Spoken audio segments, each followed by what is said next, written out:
The Book of Genesis. Genesis chapter 1. In the beginning, God created the heavens and the earth. Now the earth was formless and empty. Darkness was over the surface of the deep, and the Spirit of God was hovering over the waters. And God said, "Let there be light." And there was light. God saw that the light was good, and he separated the light from the darkness. God called the light day, and the darkness he called night. And there was evening, and there was morning, the first day. And God said, "Let there be a vault between the waters to separate water from water." So God made the vault and separated the water under the vault from the water above it. And it was so. God called the vault sky. And there was evening, and there was morning, the second day. And God said, "Let the water under the sky be gathered to one place, and let dry ground appear." And it was so. God called the dry ground land, and the gathered waters he called seas. And God saw that it was good. Then God said, "Let the land produce vegetation, seed-bearing plants, and trees on the land that bear fruit with seed in it, according to their various kinds." And it was so. The land produced vegetation, plants bearing seed according to their kinds, and trees bearing fruit with seed in it according to their kinds. And God saw that it was good. And there was evening, and there was morning, the third day. And God said, "Let there be lights in the vault of the sky, to separate the day from the night, and let them serve as signs to mark sacred times and days and years. And let them be lights in the vault of the sky to give light on the earth." And it was so. God made two great lights, the greater light to govern the day, and the lesser light to govern the night. He also made the stars. God set them in the vault of the sky to give light on the earth, to govern the day and the night, and to separate light from darkness. And God saw that it was good. And there was evening, and there was morning, the fourth day. And God said, "Let the water teem with living creatures, and let birds fly above the earth, across the vault of the sky." So God created the great creatures of the sea, and every living thing with which the water teems, and that moves about in it, according to their kinds, and every winged bird according to its kind. And God saw that it was good. God blessed them and said, "Be fruitful, and increase in number, and fill the water in the seas, and let the birds increase on the earth." And there was evening, and there was morning, the fifth day. And God said, "Let the land produce living creatures according to their kinds, the livestock, the creatures that move along the ground, and the wild animals, each according to its kind." And it was so. God made the wild animals according to their kinds, the livestock according to their kinds, and all the creatures that move along the ground according to their kinds. And God saw that it was good. Then God said, "Let us make mankind in our image, in our likeness, so that they may rule over the fish in the sea and the birds in the sky, over the livestock and all the wild animals, and over all the creatures that move along the ground." So God created mankind in his own image. In the image of God he created them, male and female he created them. God blessed them and said to them, "Be fruitful, and increase in number. Fill the earth and subdue it. Rule over the fish in the sea and the birds in the sky, and over every living creature that moves on the ground. Then God said, I give you every seed-bearing plant on the face of the whole earth, and every tree that has fruit with seed in it. They will be yours for food, and to all the beasts of the earth, and all the birds in the sky, and all the creatures that move along the ground, everything that has the breath of life in it, I give every green plant for food. And it was so. God saw all that he had made, and it was very good. And there was evening, and there was morning, the sixth day. Genesis chapter 2. Thus the heavens and the earth were completed in all their vast array. By the seventh day, God had finished the work he had been doing. So on the seventh day he rested from all his work. Then God blessed the seventh day and made it holy, because on it he rested from all the work of creating that he had done. This is the account of the heavens and the earth when they were created, when the Lord God made the earth and the heavens. Now no shrub had yet appeared on the earth, and no plant had yet sprung up. For the Lord God had not sent rain on the earth, and there was no one to work the ground. But streams came up from the earth and watered the whole surface of the ground. Then the Lord God formed a man from the dust of the ground, and breathed into his nostrils the breath of life. And the man became a living being. Now the Lord God had planted a garden in the east, in Eden, and there he put the man he had formed. The Lord God made all kinds of trees grow out of the ground, trees that were pleasing to the eye and good for food. In the middle of the garden were the tree of life and the tree of the knowledge of good and evil. A river watering the garden flowed from Eden. From there it was separated into 4 headwaters. The name of the first is the Pishon. It winds through the entire land of Havilah, where there is gold. The gold of that land is good. Aromatic resin and onyx are also there. The name of the second river is the Gihon. It winds through the entire land of Cush. The name of the third river is the Tigris. It runs along the east side of Ashur, and the fourth river is the Euphrates. The Lord God took the man and put him in the Garden of Eden to work it and take care of it. And the Lord God commanded the man, You are free to eat from any tree in the garden, but you must not eat from the tree of the knowledge of good and evil, for when you eat from it, you will certainly die. The Lord God said, It is not good for the man to be alone. I will make a helper suitable for him.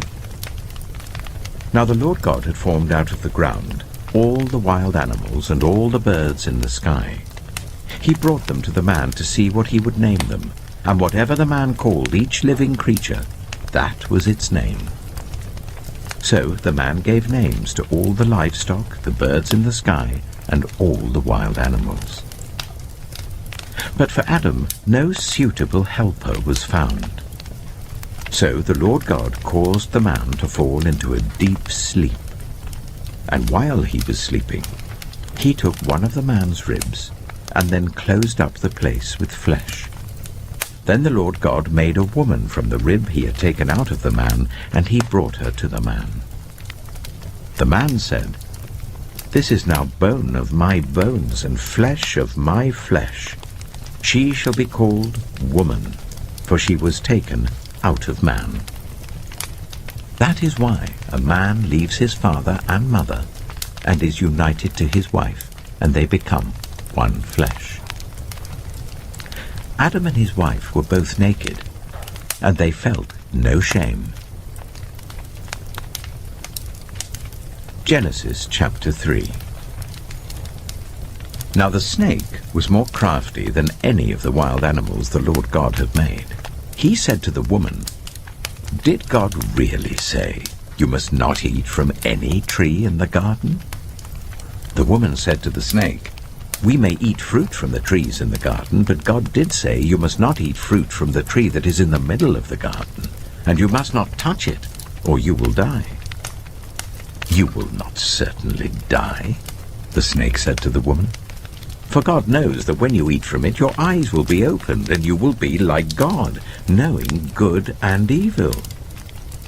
When the woman saw that the fruit of the tree was good for food and pleasing to the eye, and also desirable for gaining wisdom, she took some and ate it.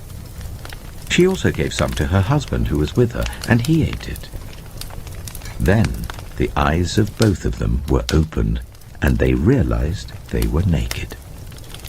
So they sewed fig leaves together and made coverings for themselves. Then the man and his wife heard the sound of the Lord God as he was walking in the garden in the cool of the day. And they hid from the Lord God among the trees of the garden. But the Lord God called to the man, "Where are you?" He answered, "I heard you in the garden, and I was afraid because I was naked, so I hid." And he said, "Who told you that you were naked? Have you eaten from the tree that I commanded you not to eat from?" The man said, "The woman you put here with me, she gave me some fruit from the tree, and I ate it." Then the Lord God said to the woman, "What is this you have done?" The woman said, "The snake deceived me, and I ate." So the Lord God said to the snake, "Because you have done this, cursed are you above all livestock and all wild animals. You will crawl on your belly, and you will eat dust all the days of your life. And I will put enmity between you and the woman, and between your offspring and hers. He will crush your head, and you will strike his heel." To the woman he said, "I will make your pains in childbearing very severe. With painful labor you will give birth to children. Your desire will be for your husband, and he will rule over you." To Adam he said, "Because you listened to your wife, and ate fruit from the tree about which I commanded you, you must not eat from it. Cursed is the ground because of you. Through painful toil you will eat food from it all the days of your life. It will produce thorns and thistles for you, and you will eat the plants of the field. By the sweat of your brow you will eat your food, until you return to the ground, since from it you were taken. For dust you are, and to dust you will return." Adam named his wife Eve, because she would become the mother of all the living. The Lord God made garments of skin for Adam and his wife, and clothed them. And the Lord God said, "The man has now become like one of us, knowing good and evil. He must not be allowed to reach out his hand and take also from the tree of life and eat, and live forever." So the Lord God banished him from the Garden of Eden to work the ground from which he had been taken. After he drove the man out, he placed on the east side of the Garden of Eden cherubim and a flaming sword, flashing back and forth to guard the way to the tree of life. Genesis chapter 4.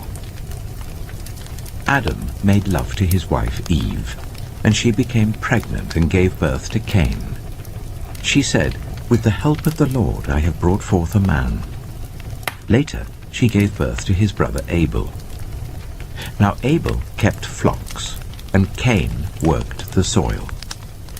In the course of time, Cain brought some of the fruits of the soil as an offering to the Lord. But Abel also brought an offering, fat portions from some of the firstborn of his flock. The Lord looked with favor on Abel and his offering, but on Cain and his offering he did not look with favor. So Cain was very angry, and his face was downcast. Then the Lord said to Cain, "Why are you angry? Why is your face downcast? If you do what is right, Will you not be accepted? But if you do not do what is right, sin is crouching at your door. It desires to have you, but you must rule over it. Now Cain said to his brother Abel, "Let's go out to the field." While they were in the field, Cain attacked his brother Abel and killed him. Then the Lord said to Cain, "Where is your brother Abel?" "I don't know," he replied. "Am I my brother's keeper?" The Lord said, "What have you done? Listen, your brother's blood cries out to me from the ground. Now you are under a curse and driven from the ground, which opened its mouth to receive your brother's blood from your hand. When you work the ground, it will no longer yield its crops for you. You will be a restless wanderer on the earth." Cain said to the Lord, "My punishment is more than I can bear. Today you are driving me from the land, and I will be hidden from your presence. I will be a restless wanderer on the earth, and whoever finds me will kill me." But the Lord said to him, "Not so. Anyone who kills Cain will suffer vengeance 7 times over." Then the Lord put a mark on Cain, so that no one who found him would kill him. So Cain went out from the Lord's presence and lived in the land of Nod, east of Eden. Cain made love to his wife, and she became pregnant and gave birth to Enoch. Cain was then building a city, and he named it after his son Enoch. To Enoch was born Irad, and Irad was the father of Mehujael, and Mehujael was the father of Methusael, and Methusael was the father of Lamech. Lamech married 2 women, one named Ada and the other Zillah. Ada gave birth to Jabal. He was the father of those who live in tents and raise livestock. His brother's name was Jubal. He was the father of all who play stringed instruments and pipes. Zillah also had a son, Tubal-Cain, who forged all kinds of tools out of bronze and iron. Tubal-Cain's sister was Naamah. Lamech said to his wives, "Ada and Zillah, listen to me. Wives of Lamech, hear my words. I have killed a man for wounding me, a young man for injuring me. If Cain is avenged 7 times, then Lamech 77 times." Adam made love to his wife again, and she gave birth to a son and named him Seth, saying, "God has granted me another child in place of Abel, since Cain killed him." Seth also had a son, and he named him Enosh.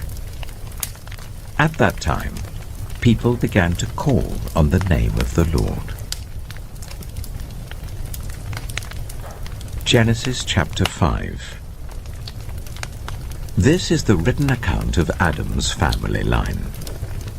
When God created mankind, he made them in the likeness of God. He created them male and female and blessed them, and he named them mankind when they were created.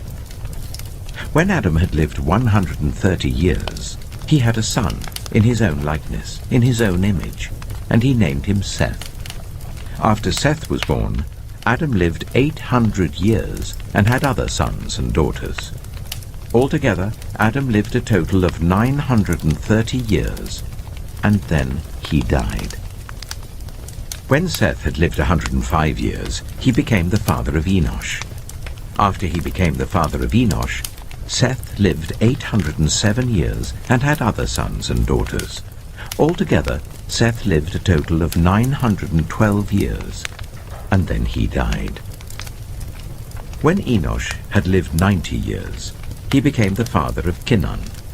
After he became the father of Kinan, Enosh lived 815 years and had other sons and daughters. Altogether, Enosh lived a total of 905 years, and then he died. When Kinan had lived 70 years, he became the father of Mahalalel. After he became the father of Mahalalel, Kinan lived 840 years and had other sons and daughters. Altogether, Kinan lived a total of 910 years, and then he died. When Mahalalel had lived 65 years, he became the father of Jared. After he became the father of Jared, Mahalalel lived 830 years and had other sons and daughters. Altogether, Mahalalel lived a total of 895 years, and then he died. When Jared had lived 162 years, he became the father of Enoch. After he became the father of Enoch, Jared lived 800 years and had other sons and daughters. Altogether, Jared lived a total of 962 years, and then he died. When Enoch had lived 65 years, he became the father of Methuselah. After he became the father of Methuselah, Enoch walked faithfully with God 300 years and had other sons and daughters. Altogether, Enoch lived a total of 365 years. Enoch walked faithfully with God. Then he was no more, because God took him away. When Methuselah had lived 187 years, he became the father of Lamech. After he became the father of Lamech, Methuselah lived 782 years and had other sons and daughters. Altogether, Methuselah lived a total of 969 years, and then he died. When Lamech had lived 182 years, he had a son. He named him Noah, and said, "He will comfort us in the labor and painful toil of our hands, caused by the ground the Lord has cursed." After Noah was born, Lamech lived 595 years and had other sons and daughters. Altogether, Lamech lived a total of 777 years, and then he died. After Noah was 500 years old, he became the father of Shem, Ham, and Japheth. Genesis chapter 6. When human beings began to increase in number on the earth, and daughters were born to them, the sons of God saw that the daughters of humans were beautiful, and they married any of them they chose. Then the Lord said, "My spirit will not contend with humans forever, for they are mortal. Their days will be 120 years. The Nephilim were on the earth in those days, and also afterward, when the sons of God went to the daughters of humans and had children by them. They were the heroes of old, men of renown. The Lord saw how great the wickedness of the human race had become on the earth, and that every inclination of the thoughts of the human heart was only evil all the time. The Lord regretted that he had made human beings on the earth, and his heart was deeply troubled. So the Lord said, "I will wipe from the face of the earth the human race I have created, and with them the animals, the birds, and the creatures that move along the ground, for I regret that I have made them." But Noah found favor in the eyes of the Lord. This is the account of Noah and his family. Noah was a righteous man, blameless among the people of his time, and he walked faithfully with God. Noah had 3 sons, Shem, Ham, and Japheth. Now the earth was corrupt in God's sight, and was full of violence. God saw how corrupt the earth had become, for all the people on the earth had corrupted their ways. So God said to Noah, "I am going to put an end to all people, for the earth is filled with violence because of them. I am surely going to destroy both them and the earth. So make yourself an ark of cypress wood, make rooms in it, and coat it with pitch inside and out. This is how you are to build it. The ark is to be 300 cubits long, 50 cubits wide, and 30 cubits high. Make a roof for it, leaving below the roof an opening 1 cubit high all around. Put a door in the side of the ark, and make lower, middle, and upper decks. I'm going to bring floodwaters on the earth to destroy all life under the heavens, every creature that has the breath of life in it. Everything on earth will perish." But I will establish my covenant with you, and you will enter the ark, you and your sons and your wife and your sons' wives with you. You are to bring into the ark 2 of all living creatures, male and female, to keep them alive with you. 2 of every kind of bird, of every kind of animal, and of every kind of creature that moves along the ground will come to you to be kept alive. You are to take every kind of food that is to be eaten and store it away as food for you and for them. Noah did everything just as God commanded him. Genesis chapter 7. The Lord then said to Noah, "Go into the ark, you and your whole family, because I have found you righteous in this generation. Take with you 7 pairs of every kind of clean animal, a male and its mate, and 1 pair of every kind of unclean animal, a male and its mate, and also 7 pairs of every kind of bird, male and female, to keep their various kinds alive throughout the earth. 7 days from now I will send rain on the earth for 40 days and 40 nights, and I will wipe from the face of the earth every living creature I have made." And Noah did all that the Lord commanded him. Noah was 600 years old when the floodwaters came on the earth. And Noah and his sons and his wife and his sons' wives entered the ark to escape the waters of the flood. Pairs of clean and unclean animals, of birds and of all the creatures that move along the ground, male and female, came to Noah and entered the ark, as God had commanded Noah. And after the 7 days, the floodwaters came on the earth. In the 600th year of Noah's life, on the 17th day of the 2nd month, on that day, all the springs of the great deep burst forth, and the floodgates of the heavens were opened, and rain fell on the earth 40 days and 40 nights. On that very day, Noah and his sons, Shem, Ham, and Japheth, together with his wife and the wives of his 3 sons, entered the ark. They had with them every wild animal according to its kind, all livestock according to their kinds, every creature that moves along the ground according to its kind, and every bird according to its kind, everything with wings. Pairs of all creatures that have the breath of life in them came to Noah and entered the ark. The animals going in were male and female of every living thing, as God had commanded Noah. Then the Lord shut him in. For 40 days the flood kept coming on the earth. And as the waters increased, they lifted the ark high above the earth. The waters rose and increased greatly on the earth, and the ark floated on the surface of the water. They rose greatly on the earth, and all the high mountains under the entire heavens were covered.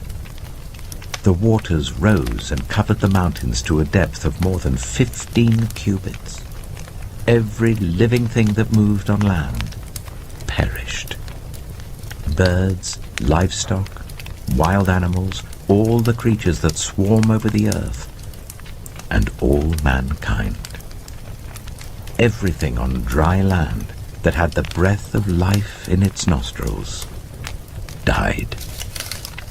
Every living thing on the face of the earth was wiped out. People and animals and the creatures that move along the ground and the birds were wiped from the earth. Only Noah was left, and those with him in the ark. The waters flooded the earth for 150 days. Genesis chapter 8. But God remembered Noah and all the wild animals and the livestock that were with him in the ark. And he sent a wind over the earth, and the waters receded. Now the springs of the deep and the floodgates of the heavens had been closed, and the rain had stopped falling from the sky. The water receded steadily from the earth. At the end of the 150 days, the water had gone down. And on the 17th day of the 7th month, the ark came to rest on the mountains of Ararat.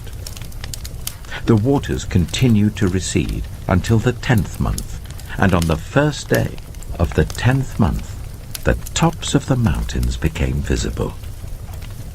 After 40 days, Noah opened a window he had made in the ark and sent out a raven, and it kept flying back and forth until the water had dried up from the earth.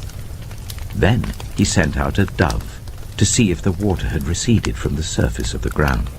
But the dove could find nowhere to perch because there was water over all the surface of the earth. So it returned to Noah in the ark. He reached out his hand and took the dove and brought it back to himself in the ark. He waited 7 more days and again sent out the dove from the ark. When the dove returned to him in the evening, there in its beak was a freshly plucked olive leaf. Then Noah knew that the water had receded from the earth. He waited 7 more days and sent the dove out again, but this time it did not return to him. By the first day of the 1st month of Noah's 601st year, the water had dried up from the earth. Noah then removed the covering from the ark and saw that the surface of the ground was dry. By the 27th day of the 2nd month, the earth was completely dry. Then God said to Noah, "Come out of the ark, you and your wife and your sons and their wives. Bring out every kind of living creature that is with you, the birds, the animals, and all the creatures that move along the ground, so they can multiply on the earth and be fruitful and increase in number on it." So Noah came out, together with his sons and his wife and his sons' wives. All the animals and all the creatures that move along the ground and all the birds, everything that moves on land, came out of the ark, one kind after another. Then Noah built an altar to the Lord, and taking some of all the clean animals and clean birds, he sacrificed burnt offerings on it. The Lord smelled the pleasing aroma and said in his heart, "Never again will I curse the ground because of humans, even though every inclination of the human heart is evil from childhood. And never again will I destroy all living creatures as I have done. As long as the earth endures, seed time and harvest, cold and heat, summer and winter, day and night, will never cease." Genesis chapter 9. Then God blessed Noah and his sons, saying to them, "Be fruitful and increase in number and fill the earth. The fear and dread of you will fall on all the beasts of the earth and on all the birds in the sky, on every creature that moves along the ground and on all the fish in the sea. They are given into your hands.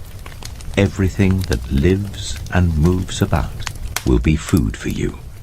Just as I gave you the green plants, I now give you everything. But you must not eat meat that has its lifeblood still in it. And for your lifeblood I will surely demand an accounting. I will demand an accounting from every animal, and from each human being too I will demand an accounting for the life of another human being. Whoever sheds human blood by humans, shall their blood be shed. For in the image of God has God made mankind. As for you, be fruitful and increase in number. Multiply on the earth and increase upon it." Then God said to Noah and to his sons with him, "I now establish my covenant with you and with your descendants after you, and with every living creature that was with you, the birds, the livestock, and all the wild animals, all those that came out of the ark with you, every living creature on earth. I establish my covenant with you. Never again will all life be destroyed by the waters of a flood. Never again will there be a flood to destroy the earth. And God said, "This is the sign of the covenant I am making between me and you and every living creature with you, a covenant for all generations to come. I have set my rainbow in the clouds, and it will be the sign of the covenant between me and the earth. Whenever I bring clouds over the earth and the rainbow appears in the clouds, I will remember my covenant between me and you and all living creatures of every kind. Never again will the waters become a flood to destroy all life. Whenever the rainbow appears in the clouds, I will see it and remember the everlasting covenant between God and all living creatures of every kind on the earth." So God said to Noah, "This is the sign of the covenant I have established between me and all life on the earth." The sons of Noah who came out of the ark were Shem, Ham, and Japheth. Ham was the father of Canaan. These were the 3 sons of Noah, and from them came the people who were scattered over the whole earth. Noah, a man of the soil, proceeded to plant a vineyard. When he drank some of its wine, he became drunk and lay uncovered in his tent.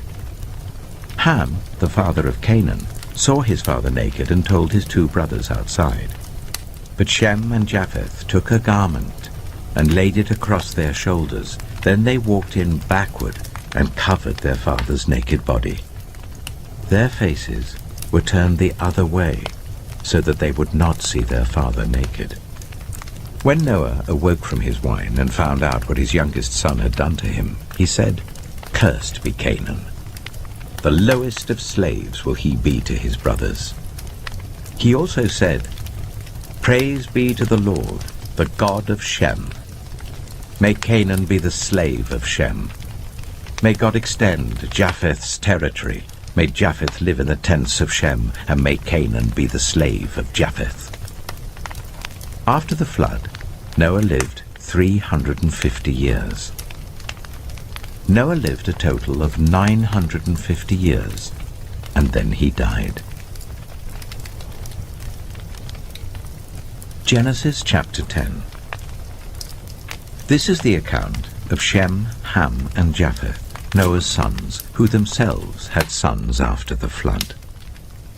The sons of Japheth: Gomer, Magog, Madai, Javan, Tubal, Meshach, and Tyras.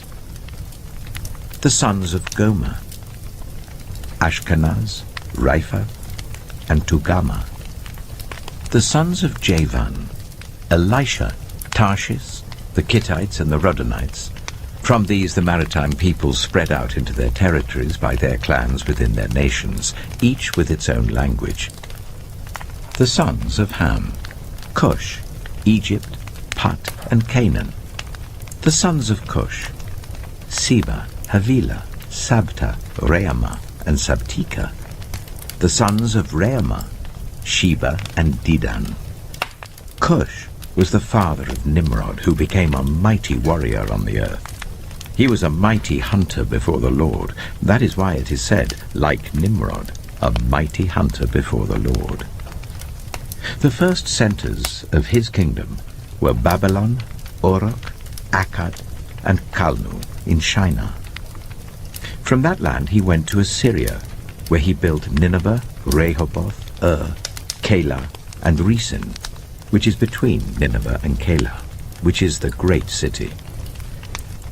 Egypt was the father of the Ludites, Anamites, Lehabites, Naphtuhites, Pathrusites, Casluhites, from whom the Philistines came, and Caphtorites.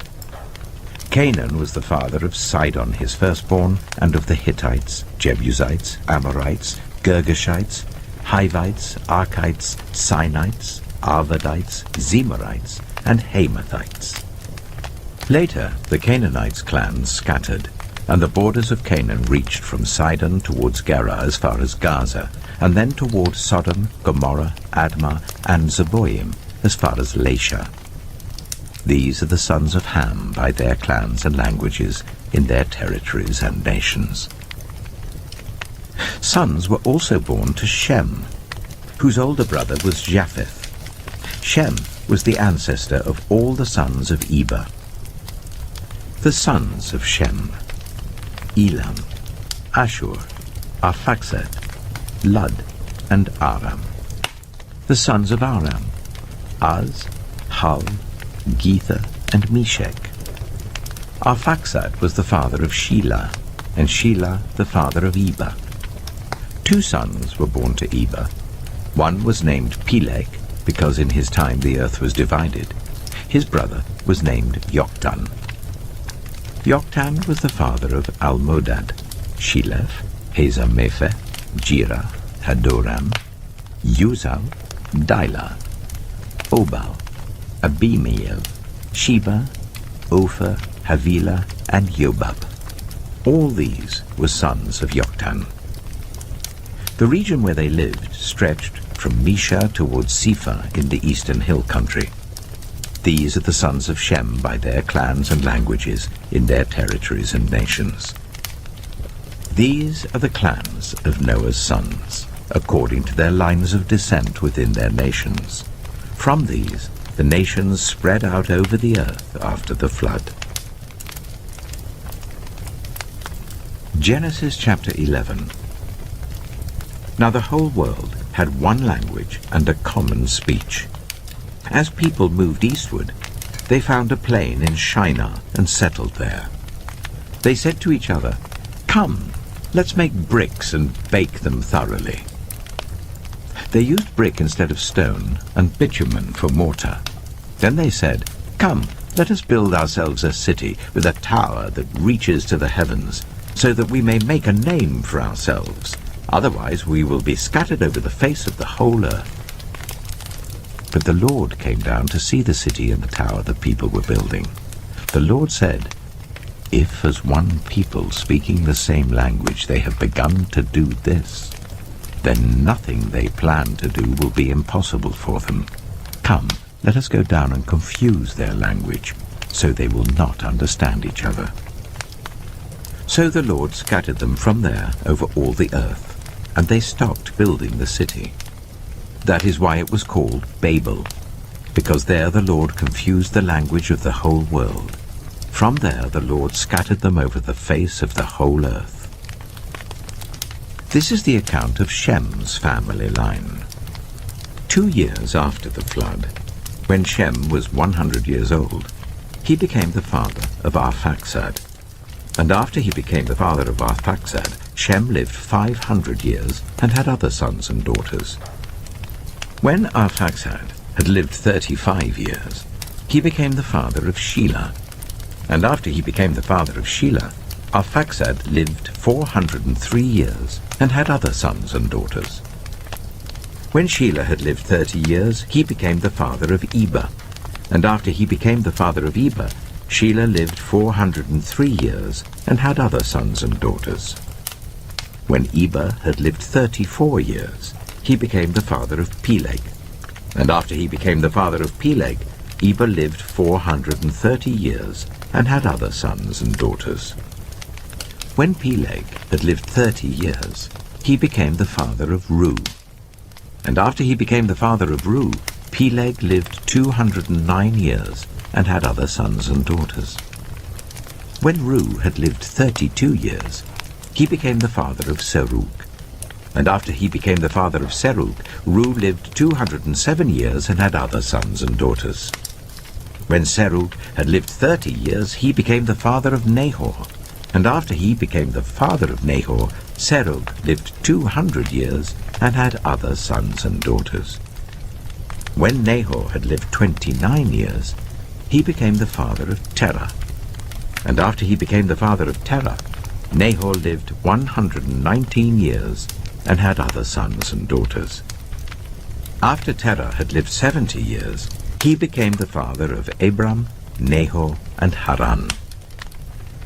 This is the account of Terah's family line. Terah became the father of Abram, Nahor, and Haran. And Haran became the father of Lot. While his father Terah was still alive, Haran died in Ur of the Chaldeans in the land of his birth. Abram and Nahor both married. The name of Abram's wife was Sarai, and the name of Nahor's wife was Milcah. She was the daughter of Haran, the father of both Milcah and Iscah. Now Sarai was childless because she was not able to conceive. Terah took his son Abram, his grandson Lot, son of Haran, and his daughter-in-law Sarai, the wife of his son Abram, and together they set out from Ur of the Chaldeans to go to Canaan. But when they came to Haran, they settled there. Terah lived 205 years, and he died in Haran. Genesis chapter 12. The Lord had said to Abram, "Go from your country, your people and your father's household to the land I will show you. I will make you into a great nation, and I will bless you. I will make your name great, and you will be a blessing. I will bless those who bless you, and whoever curses you I will curse, and all peoples on earth will be blessed through you." So Abram went as the Lord had told him, and Lot went with him. Abram was 75 years old when he set out from Haran. He took his wife Sarai, his nephew Lot, all the possessions they had accumulated, and the people they had acquired in Haran, and they set out for the land of Canaan, and they arrived there. Abram travelled through the land as far as the site of the great tree of Moreh at Shechem. At that time the Canaanites were in the land. The Lord appeared to Abram and said, "To your offspring I will give this land." So he built an altar there to the Lord who had appeared to him. From there he went on toward the hills east of Bethel and pitched his tent, with Bethel on the west and Ai on the east. There he built an altar to the Lord and called on the name of the Lord. Then Abram set out and continued toward the Negev. Now there was a famine in the land, and Abram went down to Egypt to live there for a while because the famine was severe. As he was about to enter Egypt, he said to his wife Sarai, "I know what a beautiful woman you are. When the Egyptians see you, they will say, 'This is his wife.' Then they will kill me, but will let you live. Say you are my sister, so that I will be treated well for your sake, and my life will be spared because of you." When Abram came to Egypt, the Egyptians saw that Sarai was a very beautiful woman. And when Pharaoh's officials saw her, they praised her to Pharaoh, and she was taken into his palace. He treated Abram well for her sake, and Abram acquired sheep and cattle, male and female donkeys, male and female servants, and camels. But the Lord inflicted serious diseases on Pharaoh and his household because of Abram's wife Sarai. So Pharaoh summoned Abram. "What have you done to me?" he said. "Why didn't you tell me she was your wife? Why did you say, 'She is my sister,' so that I took her to be my wife? Now then, here is your wife. Take her and go." Then Pharaoh gave orders about Abram to his men, and they sent him on his way with his wife and everything he had. Genesis chapter 13. So Abram went up from Egypt to the Negev with his wife and everything he had, and Lot went with him. Abram had become very wealthy in livestock and in silver and gold. From the Negev he went from place to place until he came to Bethel, to the place between Bethel and Ai where his tent had been earlier, and where he had first built an altar. There Abram called on the name of the Lord. Now Lot, who was moving about with Abram, also had flocks and herds and tents. But the land could not support them while they stayed together, for their possessions were so great that they were not able to stay together. And quarreling arose between Abram's herdsmen and Lot's. The Canaanites and Perizzites were also living in the land at that time. So Abram said to Lot, "Let's not have any quarreling between you and me and between your herdsmen and mine, for we are close relatives. Is not the whole land before you? Let's part company. If you go to the left, I'll go to the right. If you go to the right, I'll go to the left." Lot looked around and saw that the whole plain of the Jordan toward Zoar was well watered, like the garden of the Lord, like the land of Egypt. This was before the Lord destroyed Sodom and Gomorrah. So Lot chose for himself the whole plain of the Jordan and set out toward the east. The two men parted company. Abram lived in the land of Canaan, while Lot lived among the cities of the plain and pitched his tents near Sodom. Now the people of Sodom were wicked and were sinning greatly against the Lord. The Lord said to Abram, after Lot had parted from him, "Look around from where you are, to the north and south, to the east and west. All the land that you see, I will give to you and your offspring forever. I will make your offspring like the dust of the earth, so that if anyone could count the dust, then your offspring could be counted. Go, walk through the length and breadth of the land, for I am giving it to you."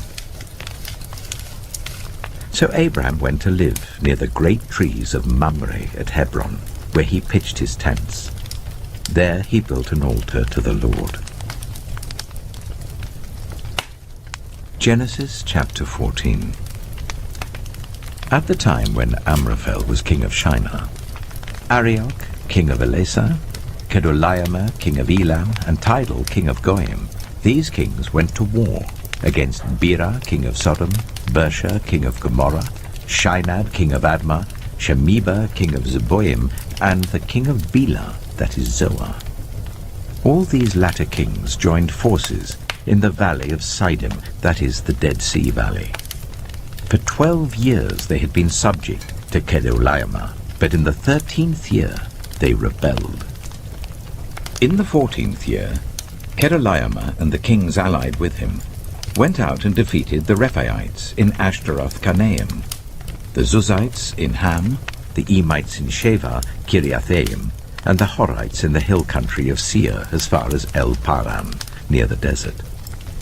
Then they turned back and went to En-Mishpat, that is Kadesh, and they conquered the whole territory of the Amalekites, as well as the Amorites who were living in Hazazon-Tamar.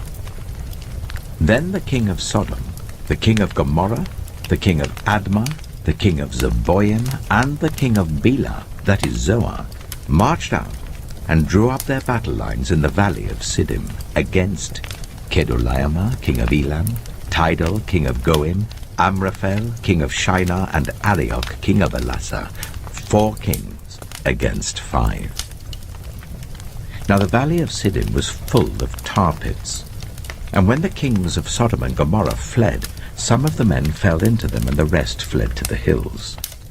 The 4 kings seized all the goods of Sodom and Gomorrah and all their food. Then they went away. They also carried off Abram's nephew, Lot, and his possessions, since he was living in Sodom.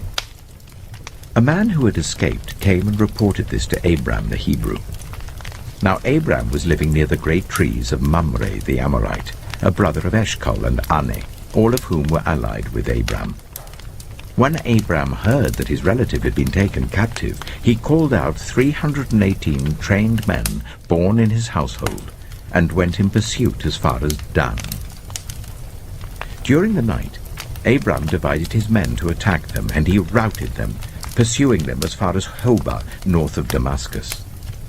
He recovered all the goods and brought back his relative Lot and his possessions, together with the women and the other people. After Abram returned from defeating Kedorlaomer and the kings allied with him, the king of Sodom came out to meet him in the valley of Shaveh, that is the king's valley. Then Melchizedek, king of Salem, brought out bread and wine. He was priest of God Most High, and he blessed Abram, saying, "Blessed be Abram by God Most High, creator of heaven and earth. and praise be to God Most High, who delivered your enemies into your hand." Then Abram gave him 1/10 of everything. The king of Sodom said to Abram, "Give me the people and keep the goods for yourself." But Abram said to the king of Sodom, "With raised hand I have sworn an oath to the Lord, God Most High, creator of heaven and earth, that I will accept nothing belonging to you, not even a thread or the strap of a sandal, so that you will never be able to say, 'I made Abram rich.'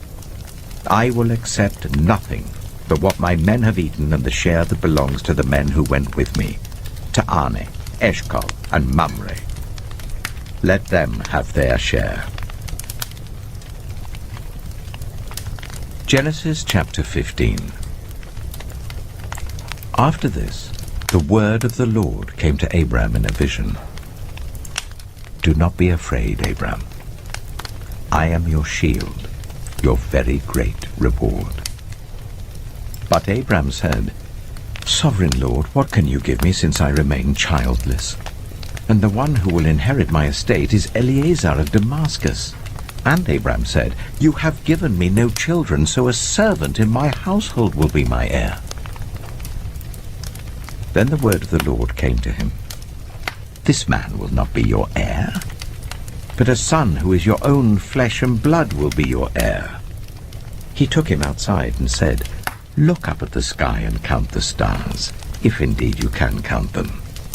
Then he said to him, "So shall your offspring be." Abram believed the Lord, and he credited to him as righteousness. He also said to him, "I am the Lord, who brought you out of Ur of the Chaldeans, to give you this land to take possession of it." But Abram said, "Sovereign Lord, how can I know that I will gain possession of it?" So the Lord said to him, "Bring me a heifer, a goat, and a ram, each 3 years old, along with a dove and a young pigeon." Abram brought all these to him, cut them in two, and arranged the halves opposite each other. The birds, however, he did not cut in half. Then birds of prey came down on the carcasses, but Adam drove them away. As the sun was setting, Abram fell into a deep sleep, and a thick and dreadful darkness came over him. Then the Lord said to him, "Know for certain that for 400 years your descendants will be strangers in a country not their own, and that they will be enslaved and ill-treated there. But I will punish the nation they serve as slaves, and afterward they will come out with great possessions. You, however, will go to your ancestors in peace and be buried at a good old age.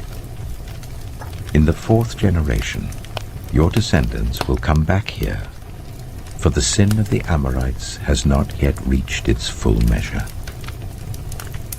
When the sun had set and darkness had fallen, a smoking brazier with a blazing torch appeared and passed between the pieces. On that day the Lord made a covenant with Abram and said, "To your descendants I give this land, from the Wadi of Egypt to the great river, the Euphrates, the land of the Kenites, Kenizzites, Cadmonites, Hittites, Perizzites, Rephaites, Amorites, Canaanites, Girgashites, and Jebusites." Genesis chapter 16. Now Sarai, Abram's wife, had borne him no children, but she had an Egyptian slave named Hagar. So she said to Abram, "The Lord has kept me from having children. Go, sleep with my slave. Perhaps I can build a family through her." Abram agreed to what Sarai said.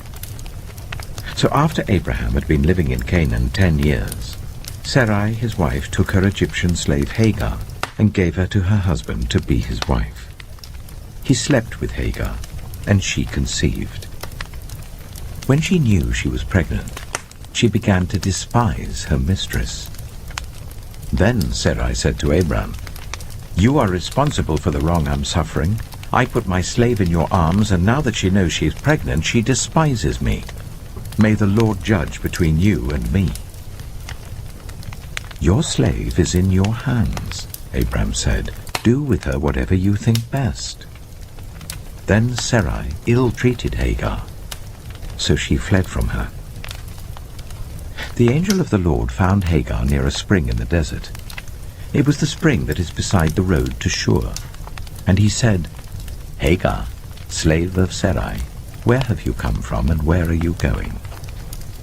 "I'm running away from my mistress Sarai," she answered. Then the angel of the Lord told her, "Go back to your mistress and submit to her." The angel added, "I will increase your descendants so much that they will be too numerous to count." The angel of the Lord also said to her, "You are now pregnant, and you will give birth to a son. You shall name him Ishmael, for the Lord has heard of your misery. He will be a wild donkey of a man. His hand will be against everyone, and everyone's hand against him, and he will live in hostility towards all his brothers." She gave this name to the Lord who spoke to her, "You are the God who sees me." For she said, "I have now seen the one who sees me." That is why the well was called Bir Lahai-Roi. It is still there between Kadesh and Bered. So Hagar bore Abram a son, and Abram gave the name Ishmael to the son she had born. Abram was 86 years old when Hagar bore him Ishmael. Genesis chapter 17. When Abram was 99 years old, the Lord appeared to him and said, "I am God Almighty. Walk before me faithfully and be blameless. Then I will make my covenant between me and you, and will greatly increase your numbers." Abram fell face down, and God said to him, "As for me, this is my covenant with you. You will be the father of many nations. No longer will you be called Abram. Your name will be Abraham. For I have made you a father of many nations. I will make you very fruitful. I will make nations of you, and kings will come from you. I will establish my covenant as an everlasting covenant between me and you and your descendants after you for the generations to come, to be your God and the God of your descendants after you. The whole land of Canaan, where you now reside as a foreigner, I will give as an everlasting possession to you and your descendants after you, and I will be their God." Then God said to Abraham, "As for you, you must keep my covenant, you and your descendants after you for the generations to come. This is my covenant with you and your descendants after you, the covenant you are to keep. Every male among you shall be circumcised. You are to undergo circumcision, and it will be the sign of the covenant between me and you. For the generations to come, every male among you who is 8 days old must be circumcised, including those born in your household or bought with money from a foreigner. Those who are not your offspring, whether born in your household or bought with your money, they must be circumcised. My covenant in your flesh is to be an everlasting covenant. Any uncircumcised male who has not been circumcised in the flesh will be cut off from his people. He has broken my covenant." God also said to Abraham, "As for Sarai, your wife, you are no longer to call her Sarai. Her name will be Sarah. I will bless her and will surely give you a son by her. I will bless her, so she will be the mother of nations. Kings of peoples will come from her." Abraham fell face down. He laughed and said to himself, "Will a son be born to a man 100 years old? Will Sarah bear a child at the age of 90? And Abraham said to God, If only Ishmael might live under your blessing. Then God said, Yes, but your wife Sarah will bear you a son, and you will call him Isaac. I will establish my covenant with him as an everlasting covenant for his descendants after him. And as for Ishmael, I have heard you. I will surely bless him. I will make him fruitful, and will greatly increase his numbers. He will be the father of 12 rulers, and I will make him into a great nation. But my covenant I will establish with Isaac, whom Sarah will bear to you by this time next year. When he had finished speaking with Abraham, God went up from him. On that very day, Abraham took his son Ishmael, and all those born in his household or bought with his money, every male in his household, and circumcised them as God told him. Abraham was 99 years old when he was circumcised, and his son Ishmael was 13. Abraham and his son Ishmael were both circumcised on that very day, and every male in Abraham's household, including those born in his household or bought from a foreigner, was circumcised with him.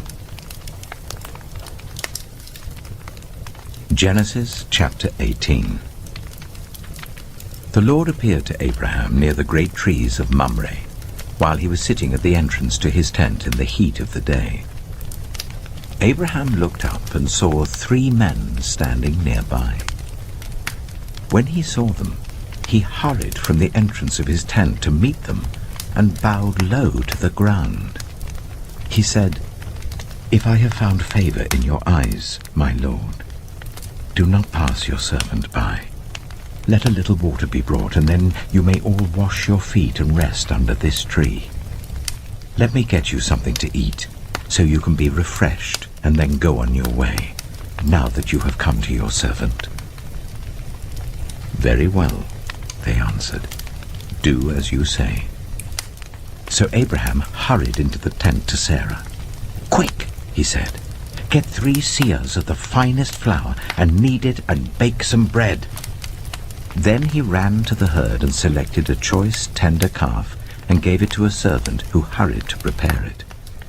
He then brought some curds and milk and the calf that had been prepared and set these before them. While they ate, he stood near them under a tree. Where is your wife Sarah?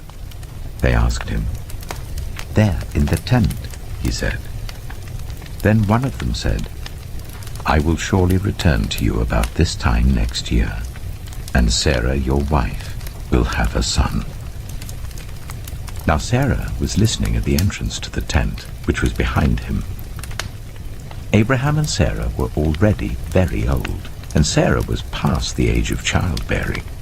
So Sarah laughed to herself as she thought, After I'm worn out and my Lord is old, will I now have this pleasure?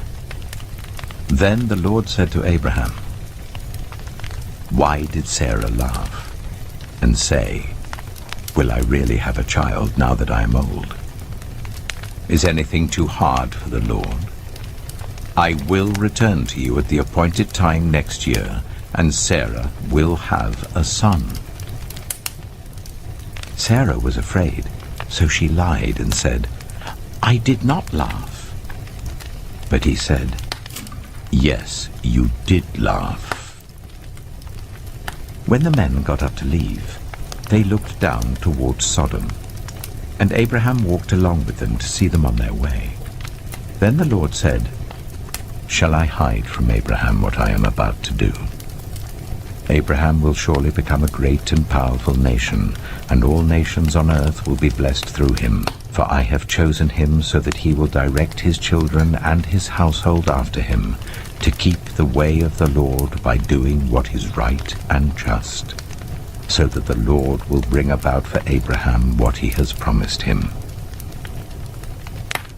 Then the Lord said, The outcry against Sodom and Gomorrah is so great, and their sin so grievous, that I will go down and see if what they have done is as bad as the outcry that has reached me. If not, I will know." The men turned away and went toward Sodom, but Abraham remained standing before the Lord. Then Abraham approached him and said, "Will you sweep away the righteous with the wicked? What if there are 50 righteous people in the city? Will you really sweep it away and not spare the place for the sake of the 50 righteous people in it? Far be it from you to do such a thing, to kill the righteous with the wicked, treating the righteous and the wicked alike? Far be it from you. Will not the judge of all the earth do right?" The Lord said, "If I find 50 righteous people in the city of Sodom, I will spare the whole place for their sake." Then Abraham spoke up again. "Now that I have been so bold as to speak to the Lord, though I am nothing but dust and ashes, what if the number of the righteous is 5 less than 50? Will you destroy the whole city for lack of 5 people?" "If I find 45 there," he said, "I will not destroy it." Once again he spoke to him. "What if only 40 are found there?" He said, "For the sake of 40, I will not do it." Then he said, "May the Lord not be angry, but let me speak. What if only 30 can be found there?" He answered, "I will not do it if I find 30 there." Abraham said, "Oh, now that I have been so bold as to speak to the Lord, what if only 20 can be found there?" He said, "For the sake of 20, I will not destroy it."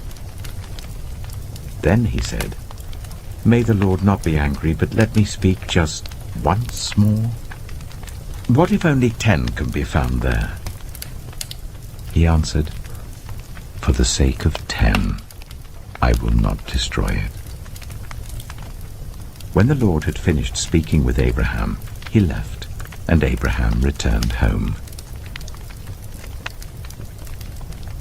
Genesis chapter 19. The 2 angels arrived at Sodom in the evening, and Lot was sitting in the gateway of the city.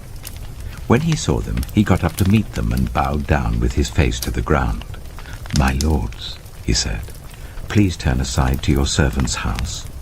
You can wash your feet and spend the night and then go on your way early in the morning." "No," they answered, "we will spend the night in the square." But he insisted so strongly that they did go with him and entered his house. He prepared a meal for them, baking bread without yeast, and they ate. Before they had gone to bed, all the men from every part of the city of Sodom, both young and old, surrounded the house.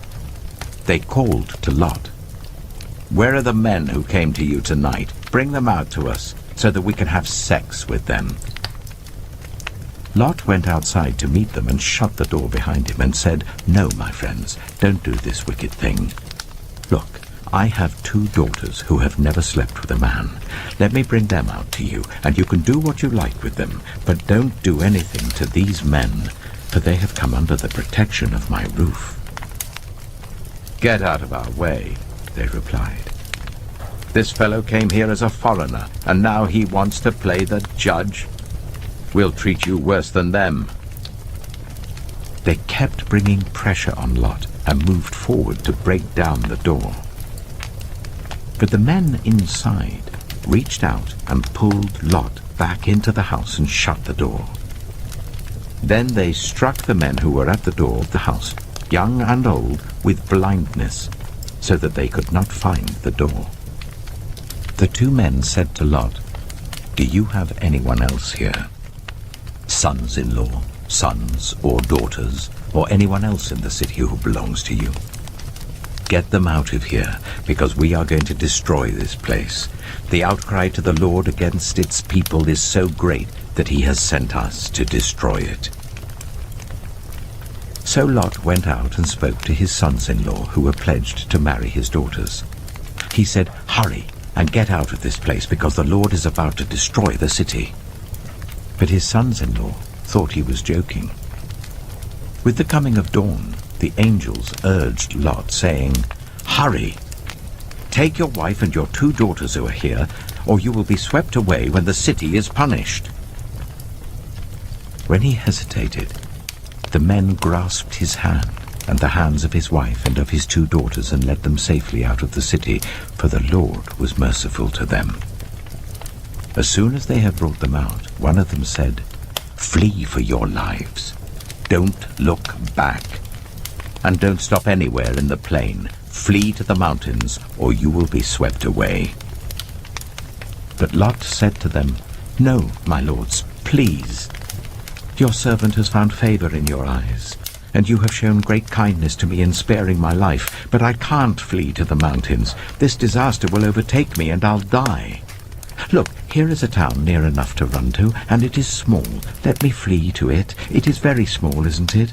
Then my life will be spared." He said to him, "Very well. I will grant this request too. I will not overthrow the town you speak of, but flee there quickly, because I cannot do anything until you reach it." That is why the town was called Zoar. By the time Lot reached Zoar, the sun had risen over the land. Then the Lord rained down burning sulfur on Sodom and Gomorrah, from the Lord out of the heavens. Thus he overthrew those cities and the entire plain, destroying all those living in the cities and also the vegetation in the land. But Lot's wife looked back, and she became a pillar of salt. Early the next morning, Abraham got up and returned to the place where he had stood before the Lord. He looked down toward Sodom and Gomorrah, toward all the land of the plain, and he saw dense smoke rising from the land like smoke from a furnace.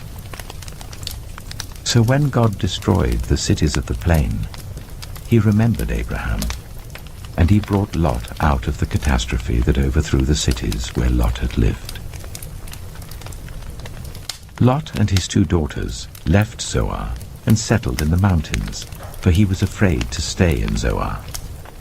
He and his 2 daughters lived in a cave. One day, the older daughter said to the younger, "Our father is old, and there is no man around here to give us children, as is the custom all over the earth. Let's get our father to drink wine, and then sleep with him and preserve our family line through our father." That night, they got their father to drink wine, and the older daughter went in and slept with him. He was not aware of it when she laid down or when she got up. The next day, the older daughter said to the younger, "Last night I slept with my father. Let's get him to drink wine again tonight, and you go in and sleep with him, so we can preserve our family line through our father." So they got their father to drink wine that night also, and the younger daughter went in and slept with him. Again, he was not aware of it when she laid down or when she got up. So both of Lot's daughters became pregnant by their father. The older daughter had a son, and she named him Moab. He is the father of the Moabites of today. The younger daughter also had a son, and she named him Ben-Ami. He is the father of the Ammonites of today. Genesis chapter 20. Now Abraham moved on from there into the region of the Negev and lived between Kadesh and Shur. For a while he stayed in Gerar, and there Abraham said of his wife Sarah, "She is my sister." Then Abimelech, king of Gerar, sent for Sarah and took her. But God came to Abimelech in a dream one night and said to him, "You are as good as dead because of the woman you have taken. She is a married woman." Now Abimelech had not gone near her, so he said, "Lord, will you destroy an innocent nation? Did he not say to me, 'She is my sister'? And didn't she also say, 'He is my brother'? I've done this with a clear conscience and clean hands." Then God said to him in the dream, "Yes, I know you did this with a clear conscience. and so I have kept you from sinning against me. That is why I did not let you touch her. Now return the man's wife, for he is a prophet, and he will pray for you, and you will live. But if you do not return her, you may be sure that you and all who belong to you will die."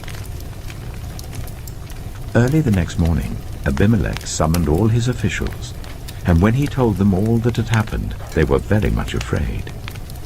Then Abimelech called Abraham in and said, "What have you done to us? How have I wronged you that you have brought such guilt upon me and my kingdom? You have done things to me that should never be done." And Abimelech asked Abraham, "What was your reason for doing this?" Abraham replied, "I said to myself, there is surely no fear of God in this place, and they will kill me because of my wife. Besides, she really is my sister, the daughter of my father, though not of my mother, and she became my wife.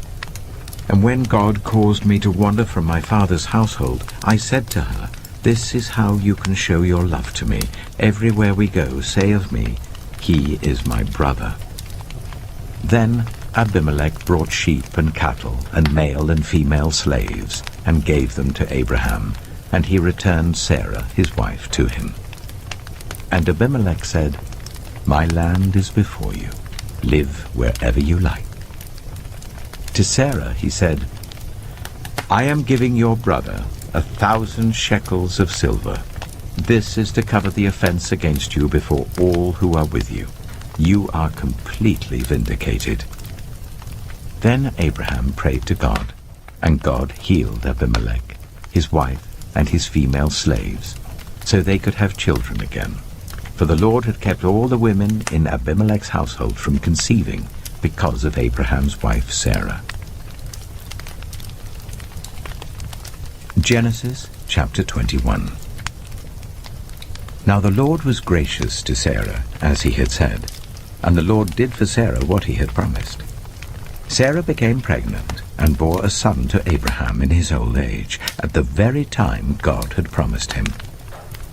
Abraham gave the name Isaac to the son Sarah bore him.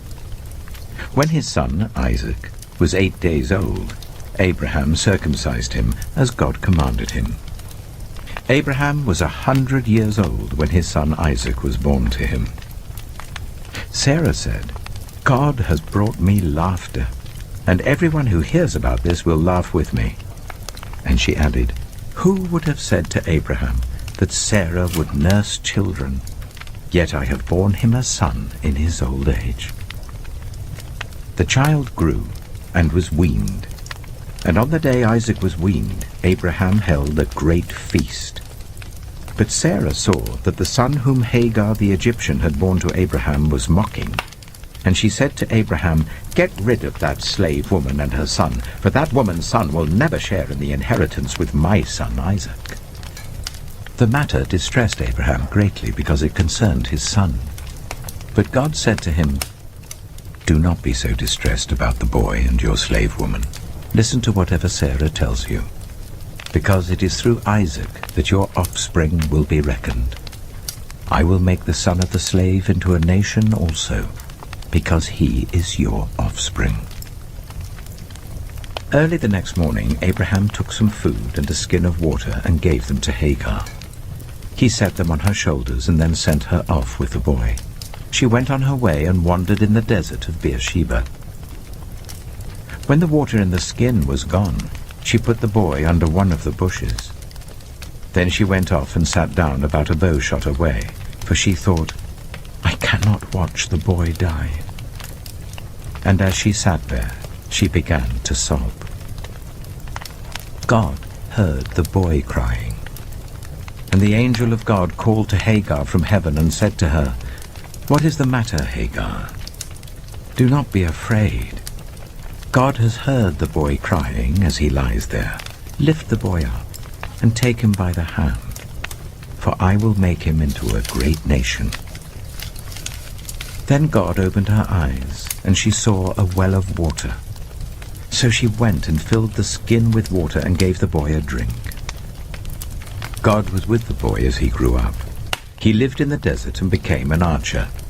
While he was living in the desert of Paran, his mother got a wife for him from Egypt. At that time, Abimelech and Phicol, the commander of his forces, said to Abraham, "God is with you in everything you do. Now swear to me here before God that you will not deal falsely with me or my children or my descendants. Show to me and the country where you now reside as a foreigner the same kindness I have shown to you." Abraham said, "I swear it." Then Abraham complained to Abimelech about a well of water that Abimelech's servants had seized. But Abimelech said, "I don't know who has done this. You did not tell me, and I heard about it only today." So Abraham brought sheep and cattle and gave them to Abimelech, and the two men made a treaty. Abraham set apart 7 ewe lambs from the flock, and Abimelech asked Abraham, "What is the meaning of these 7 ewe lambs you have set apart by themselves?" He replied, "Accept these 7 lambs from my hand as a witness that I dug this well." So that place was called Beersheba, because the two men swore an oath there. After the treaty had been made at Beersheba, Abimelech and Phicol, the commander of his forces, returned to the land of the Philistines. Abraham planted a tamarisk tree in Beersheba, and there he called on the name of the Lord, the eternal God. And Abraham stayed in the land of the Philistines for a long time. Genesis chapter 22. Sometime later, God tested Abraham. He said to him, "Abraham." "Here I am," he replied. Then God said, "Take your son, your only son, whom you love, Isaac, and go to the region of Moriah. Sacrifice him there as a burnt offering on a mountain I will show you." Early the next morning, Abraham got up and loaded his donkey. He took with him 2 of his servants and his son Isaac. When he had cut enough wood for the burnt offering, he set out for the place God had told him about. On the 3rd day, Abraham looked up and saw the place in the distance. He said to his servants, "Stay here with the donkey while I and the boy go over there. We will worship, and then we will come back to you." Abraham took the wood for the burnt offering and placed it on his son Isaac, and he himself carried the fire and the knife. As the 2 of them went on together, Isaac spoke up and said to his father Abraham, "Father?" "Yes, my son," Abraham replied. "The fire and wood are here," Isaac said. "But where is the lamb for the burnt offering?" Abraham answered, "God himself will provide the lamb for the burnt offering, my son." And the 2 of them went on together. When they reached the place God had told him about, Abraham built an altar there and arranged the wood on it. He bound his son Isaac and laid him on the altar on top of the wood. Then he reached out his hand and took the knife to slay his son. But the angel of the Lord called out to him from heaven, "Abraham! Abraham!" "Here I am," he replied. "Do not lay a hand on the boy," he said. "Do not do anything to him. Now I know that you fear God, because you have not withheld from me your son, your only son." Abraham looked up, and there in the thicket he saw a ram caught by its horns. He went over and took the ram and sacrificed it as a burnt offering instead of his son. So Abraham called that place, "The Lord will provide," and to this day it is said, "On the mountain of the Lord it will be provided." The angel of the Lord called to Abraham from heaven a second time and said, "I swear by myself, declares the Lord, that because you have done this and have not withheld your son, your only son, I will surely bless you and make your descendants as numerous as the stars in the sky and as the sand on the seashore. Your descendants will take possession of the cities of their enemies, and through your offspring all nations on earth will be blessed, because you have obeyed me." Then Abraham returned to his servants, and they set off together for Beersheba. And Abraham stayed in Beersheba. Some time later, Abraham was told, "Milcah is also a mother. She has borne sons to your brother Nahor. Uz, the firstborn, Buz, his brother, Kemuel, the father of Aram, Kesed, Hazo, Pildash, Jipla, and Bethuel. Bethuel became the father of Rebekah. Milcah bore these 8 sons to Abraham's brother Nahor. His concubine, whose name was Rumah, also had sons, Tebah, Gaham, Tehash, and Maacah." Genesis chapter 23. Sarah lived to be 127 years old. She died at Kiriath Arba, that is Hebron, in the land of Canaan. And Abraham went to mourn for Sarah and to weep over her. Then Abraham rose from beside his dead wife and spoke to the Hittites. He said, "I am a foreigner and stranger among you. Sell me some property for a burial site here, so I can bury my dead." The Hittites replied to Abraham, "Sir, listen to us. You are a mighty prince among us. Bury your dead in the choicest of our tombs. None of us will refuse you his tomb for burying your dead."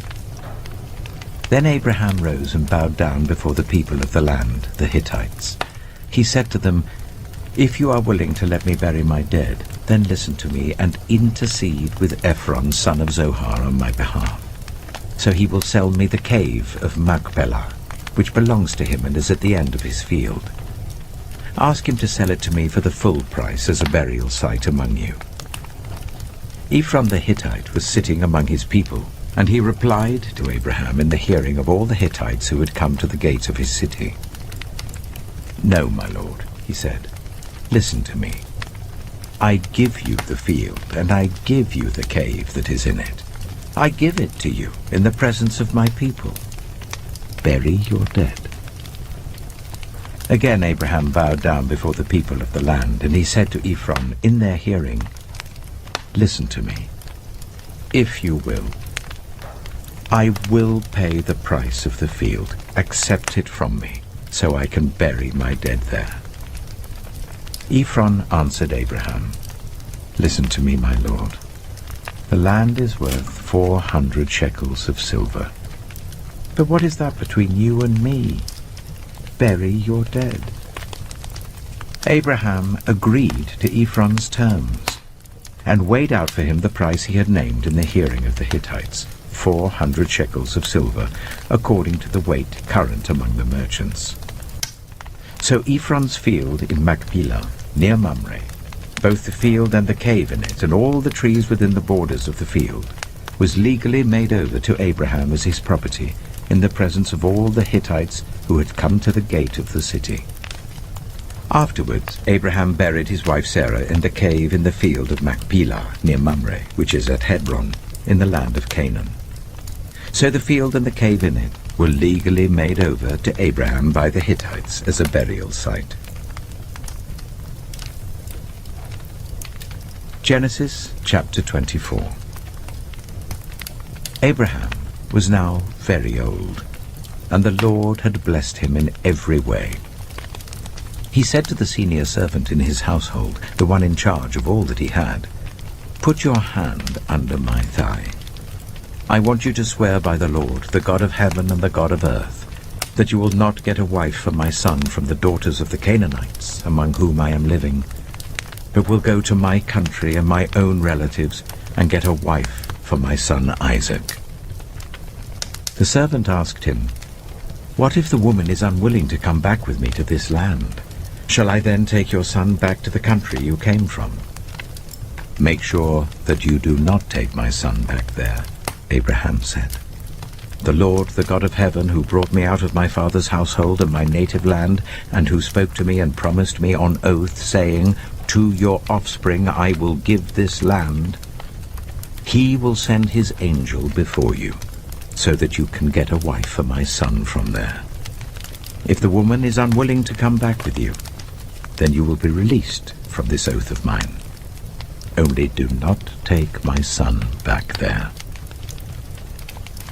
So the servant put his hand under the thigh of his master Abraham, and swore an oath to him concerning this matter.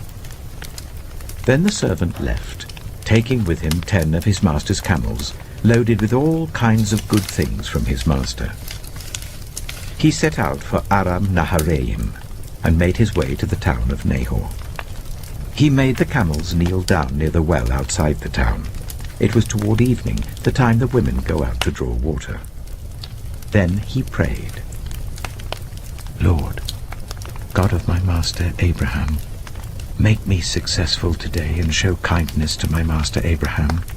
See, I am standing beside this spring, and the daughters of the townspeople are coming out to draw water. May it be that when I say to a young woman, 'Please let down your jar that I may have a drink,' and she says, 'Drink, and I'll water your camels too.'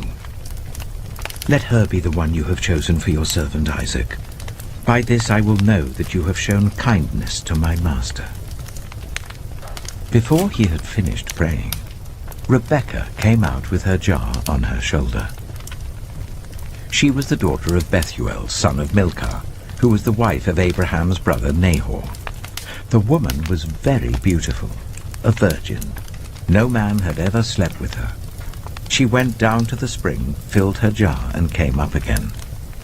The servant hurried to meet her and said, "Oh, please, give me a little water from your jar." "Drink, my lord," she said, and quickly lowered the jar to her hands and gave him a drink. After she had given him a drink, she said, "I'll draw water for your camels too until they've had enough to drink." So she quickly emptied her jar into the trough, ran back to the well to draw more water, and drew enough for all his camels. Without saying a word, the man watched her closely to learn whether or not the Lord had made his journey successful. When the camels had finished drinking, the man took out a gold nose ring weighing a beaker and 2 gold bracelets weighing 10 shekels. Then he asked, "Whose daughter are you? Please tell me, is there room in your father's house for us to spend the night?" She answered him, "I am the daughter of Bethuel, the son that Milcah bore to Nahor." And she added, "We have plenty of straw and fodder, as well as room for you to spend the night." Then the man bowed down and worshipped the Lord, saying, "Praise be to the Lord, the God of my master Abraham, who has not abandoned his kindness and faithfulness to my master. As for me, the Lord has led me on the journey to the house of my master's relatives." The young woman ran and told her mother's household about these things. Now Rebekah had a brother named Laban, and he hurried out to the man at the spring. As soon as he had seen the nose ring and the bracelets on his sister's arms, and had heard Rebekah tell what the man had said to her, he went out to the man and found him standing by the camels near the spring. "Come, you who are blessed by the Lord," he said. "Why are you standing out here? I have prepared the house and a place for the camels." So the man went to the house, and the camels were unloaded. Straw and fodder were brought for the camels, and water for him and his men to wash their feet. Then food was set before him. But he said, "I will not eat until I have told you what I have to say." "Then tell us," Laban said. So he said, "I am Abraham's servant. The Lord has blessed my master abundantly, and he has become wealthy. He has given him sheep and cattle, silver and gold, male and female servants, and camels and donkeys. My master's wife, Sarah, has borne him a son in her old age, and he has given him everything he owns. And my master made me swear an oath and said, "You must not get a wife for my son from the daughters of the Canaanites in whose land I live, but go to my father's family, to my own clan, and get a wife for my son." Then I asked my master, "What if the woman will not come back with me?" He replied, "The Lord before whom I have walked faithfully will send his angel with you and make your journey a success, so that you can get a wife for my son from my own clan and from my father's family. You will be released from my oath if, when you go to my clan, they refuse to give her to you. Then you will be released from my oath." When I came to the spring today, I said, "Lord, God of my master Abraham, if you will, please grant success to the journey on which I have come. See, I am standing beside this spring. If a young woman comes out to draw water, and I say to her, 'Please let me drink a little water from your jar,' and if she says to me, 'Drink, and I'll draw water for your camels too,' let her be the one the Lord has chosen for my master's son." Before I finished praying in my heart, Rebekah came out with her jar on her shoulder. She went down to the spring and drew water, and I said to her, "Please give me a drink." She quickly lowered her jar from her shoulder and said, "Drink, and I'll water your camels too." So I drank, and she watered the camels also. I asked her, "Whose daughter are you?" She said, "The daughter of Bethuel, son of Nahor, whom Milcah bore to him." Then I put the ring in her nose and the bracelets on her arms, and I bowed down and worshipped the Lord. I praised the Lord, the God of my master Abraham, who had led me on the right road to get the granddaughter of my master's brother for his son. Now, if you will show kindness and faithfulness to my master, tell me. And if not, tell me, so I may know which way to turn." Laban and Bethuel answered, "This is from the Lord. We can say nothing to you one way or the other. Here is Rebekah. Take her and go, and let her become the wife of your master's son, as the Lord has directed." When Abraham's servant heard what they said, he bowed down to the ground before the Lord. Then the servant brought out gold and silver jewelry and articles of clothing and gave them to Rebekah. He also gave costly gifts to her brother and to her mother. Then he and the men who were with him ate and drank and spent the night there. When they got up the next morning, he said, "Send me on my way to my master." But her brother and her mother replied, "Let the young woman remain with us 10 days or so, then you may go." But he said to them, "Do not detain me, now that the Lord has granted success to my journey. Send me on my way so I may go to my master." Then they said, "Let's call the young woman and ask her about it." So they called Rebekah and asked her, "Will you go with this man?" "I will go," she said. So they sent their sister Rebekah on her way, along with her nurse and Abraham's servant and his men. And they blessed Rebekah and said to her, "Our sister, may you increase to thousands upon thousands. May your offspring possess the cities of their enemies." Then Rebekah and her attendants got ready and mounted the camels and went back with the man. So the servant took Rebekah and left. Now Isaac had come from Beer Lahai-roi, for he was living in the Negev. He went out to the field one evening to meditate, and as he looked up, he saw camels approaching. Rebekah also looked up and saw Isaac. She got down from her camel and asked the servant, "Who is that man in the field coming to meet us?" "He is my master," the servant answered. So she took her veil and covered herself. Then the servant told Isaac all he had done. Isaac brought her into the tent of his mother Sarah, and he married Rebekah. So she became his wife, and he loved her. And Isaac was comforted after his mother's death. Genesis chapter 25. Abraham had taken another wife, whose name was Keturah. She bore him Zimran, Jokshan, Medan, Midian, Ishbak, and Shua. Jokshan was the father of Sheba and Dedan. The descendants of Dedan were the Ashurites and Letoshites and the Lumites. The sons of Midian were Ephah, Ephah, Hanok, Abida, and Eldaah. All these were descendants of Keturah. Abraham left everything he owned to Isaac. But while he was still living, he gave gifts to the sons of his concubines and sent them away from his son Isaac to the land of the east. Abraham lived 175 years. Then Abraham breathed his last and died at a good old age, an old man and full of years, and he was gathered to his people. His sons Isaac and Ishmael buried him in the cave of Machpelah, near Mamre, in the field of Ephron, son of Zohar the Hittite, the field Abraham had bought from the Hittites. There Abraham was buried with his wife Sarah. After Abraham's death, God blessed his son Isaac, who then lived near Beer Lahairoi.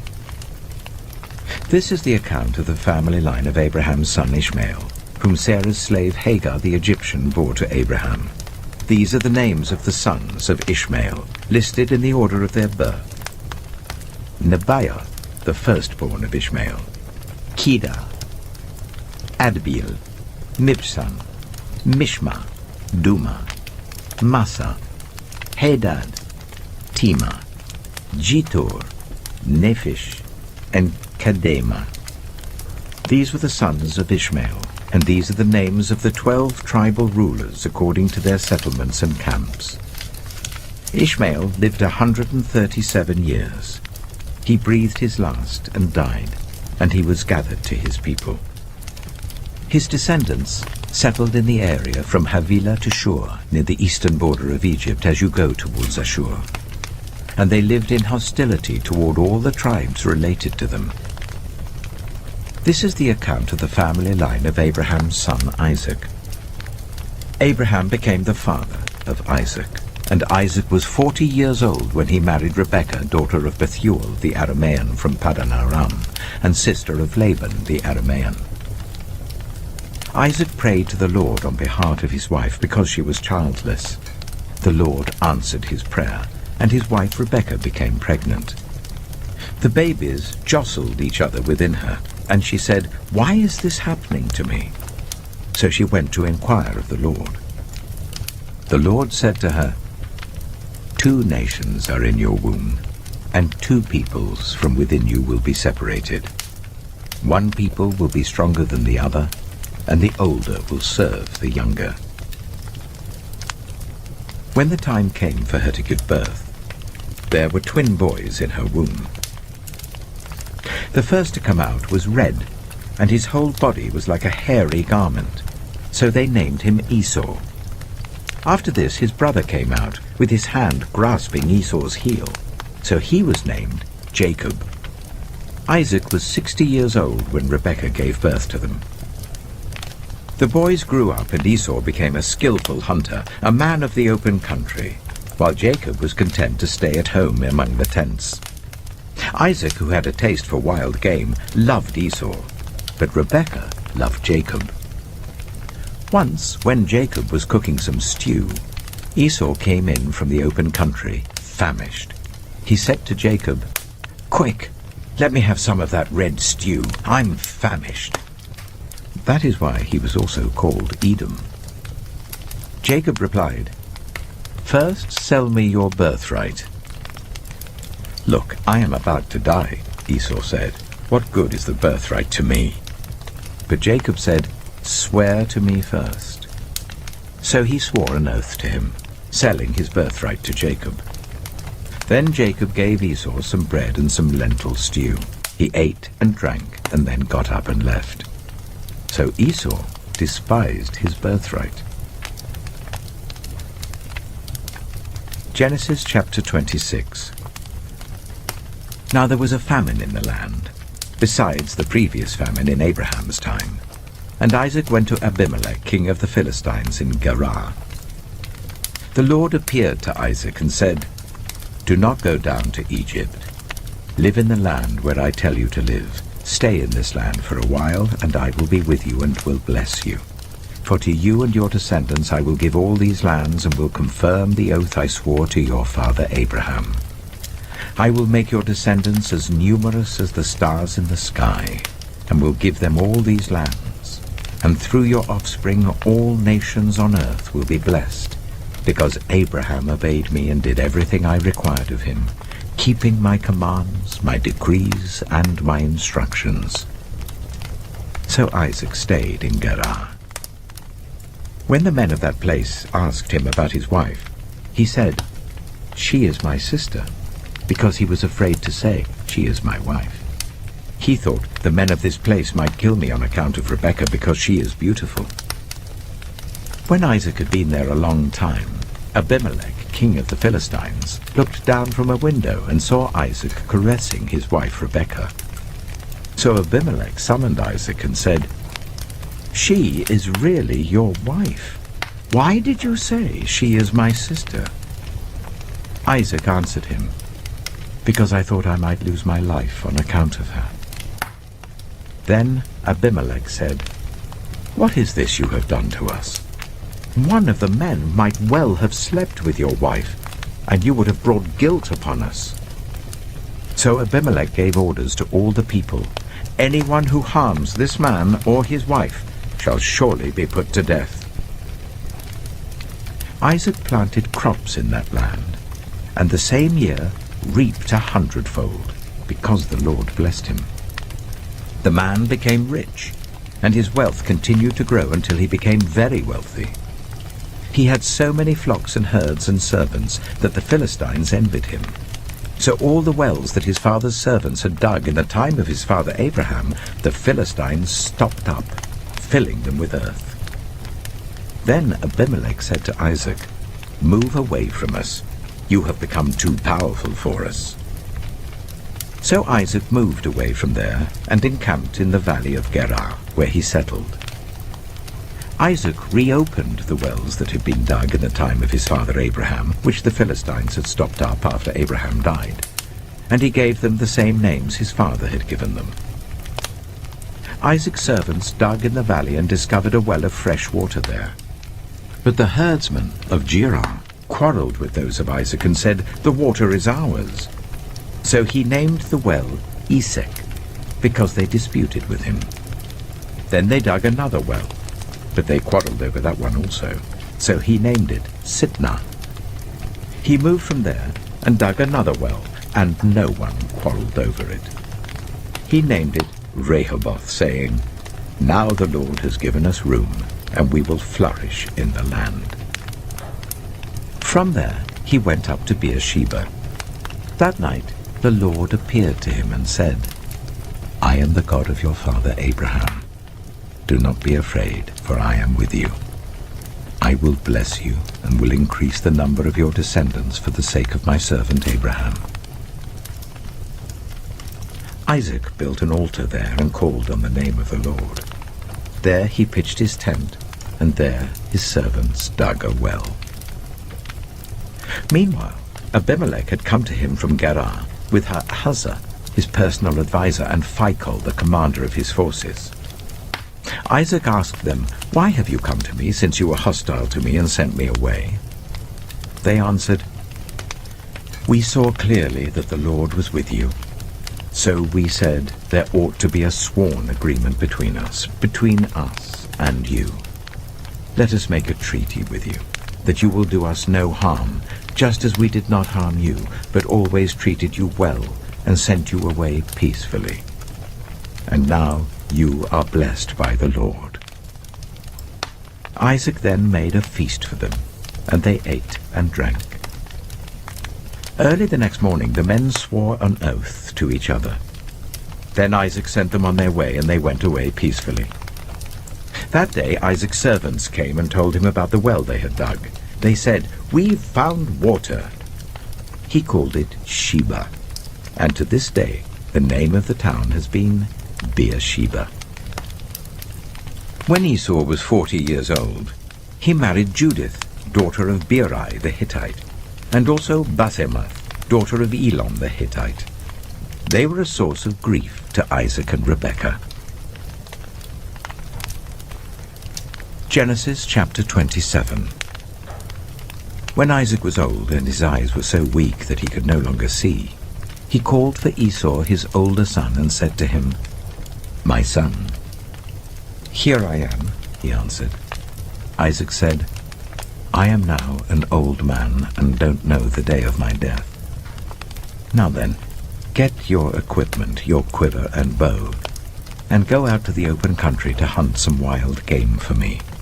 Prepare me the kind of tasty food I like, and bring it to me to eat, so that I may give you my blessing before I die." Now Rebekah was listening as Isaac spoke to his son Esau. When Esau left for the open country to hunt game and bring it back, Rebekah said to her son Jacob, "Look, I overheard your father say to your brother Esau, 'Bring me some game and prepare me some tasty food to eat, so that I may give you my blessing in the presence of the Lord before I die.' Now, my son, listen carefully and do what I tell you. Go out to the flock and bring me 2 choice young goats, so I can prepare some tasty food for your father, just the way he likes it. Then take it to your father to eat, so that he may give you his blessing before he dies." Jacob said to Rebekah his mother, "But my brother Esau is a hairy man, while I have smooth skin. What if my father touches me? I would appear to be tricking him, and would bring down a curse on myself rather than a blessing." His mother said to him, "My son, let the curse fall on me. Just do what I say. Go and get them for me." So he went and got them and brought them to his mother, and she prepared some tasty food, just the way his father liked it. Then Rebekah took the best clothes of Esau, her older son, which she had in the house, and put them on her younger son Jacob. She also covered his hands and the smooth part of his neck with the goat skins. Then she handed to her son Jacob the tasty food and the bread she had made. He went to his father and said, "My father?" "Yes, my son," he answered. "Who is it?" Jacob said to his father, "I am Esau, your firstborn. I have done as you told me. Please sit up and eat some of my game, so that you may give me your blessing." Isaac asked his son, "How did you find it so quickly, my son?" "The Lord your God gave me success," he replied. Then Isaac said to Jacob, "Come near so I can touch you, my son, to know whether you really are my son Esau or not." Jacob went close to his father Isaac, who touched him and said, "The voice is the voice of Jacob, but the hands are the hands of Esau." He did not recognize him, for his hands were hairy like those of his brother Esau, so he proceeded to bless him. "Are you really my son Esau?" he asked. "I am," he replied. Then he said, "My son, bring me some of your game to eat, so that I may give you my blessing." Jacob brought it to him, and he ate, and he brought some wine, and he drank. Then his father Isaac said to him, "Come here, my son, and kiss me." So he went to him and kissed him. When Isaac caught the smell of his clothes, he blessed him and said, "Ah, the smell of my son is like the smell of a field that the Lord has blessed. May God give you heaven's dew and earth's richness, an abundance of grain and new wine. May nations serve you and peoples bow down to you. Be Lord over your brothers, and may the sons of your mother bow down to you. May those who curse you be cursed, and those who bless you be blessed." After Isaac finished blessing him, and Jacob had scarcely left his father's presence, his brother Esau came in from hunting. He too prepared some tasty food and brought it to his father. Then he said to him, "My father, please sit up and eat some of my game, so that you may give me your blessing." His father Isaac asked him, "Who are you?" "I am your son," he answered, "your firstborn, Esau." Isaac trembled violently and said, "Who was it, then, that hunted game and brought it to me? I ate it just before you came, and I blessed him, and indeed he will be blessed." When Esau heard his father's words, he burst out with a loud and bitter cry, and said to his father, "Bless me, me too, my father." But he said, "Your brother came deceitfully and took your blessing." Esau said, "Isn't he rightly named Jacob? This is the second time he has taken advantage of me. He took my birthright, and now he's taken my blessing." Then he asked, "Haven't you reserved any blessing for me?" Isaac answered Esau, "I have made him lord over you, and have made all his relatives his servants, and I have sustained him with grain and new wine. So what can I possibly do for you, my son?" Esau said to his father, "Do you only have one blessing, my father? Bless me too, my father." Then Esau wept aloud. His father Isaac answered him, "Your dwelling will be away from the earth's richness, away from the dew of heaven above. You will live by the sword, and you will serve your brother. But when you grow restless, you will throw his yoke from off your neck." Esau held a grudge against Jacob because of the blessing his father had given him. He said to himself, "The days of mourning for my father are near. Then I will kill my brother Jacob." When Rebekah was told what her older son Esau had said, she sent for her younger son Jacob and said to him, "Your brother Esau is planning to avenge himself by killing you. Now then, my son, do what I say. Flee at once to my brother Laban in Haran.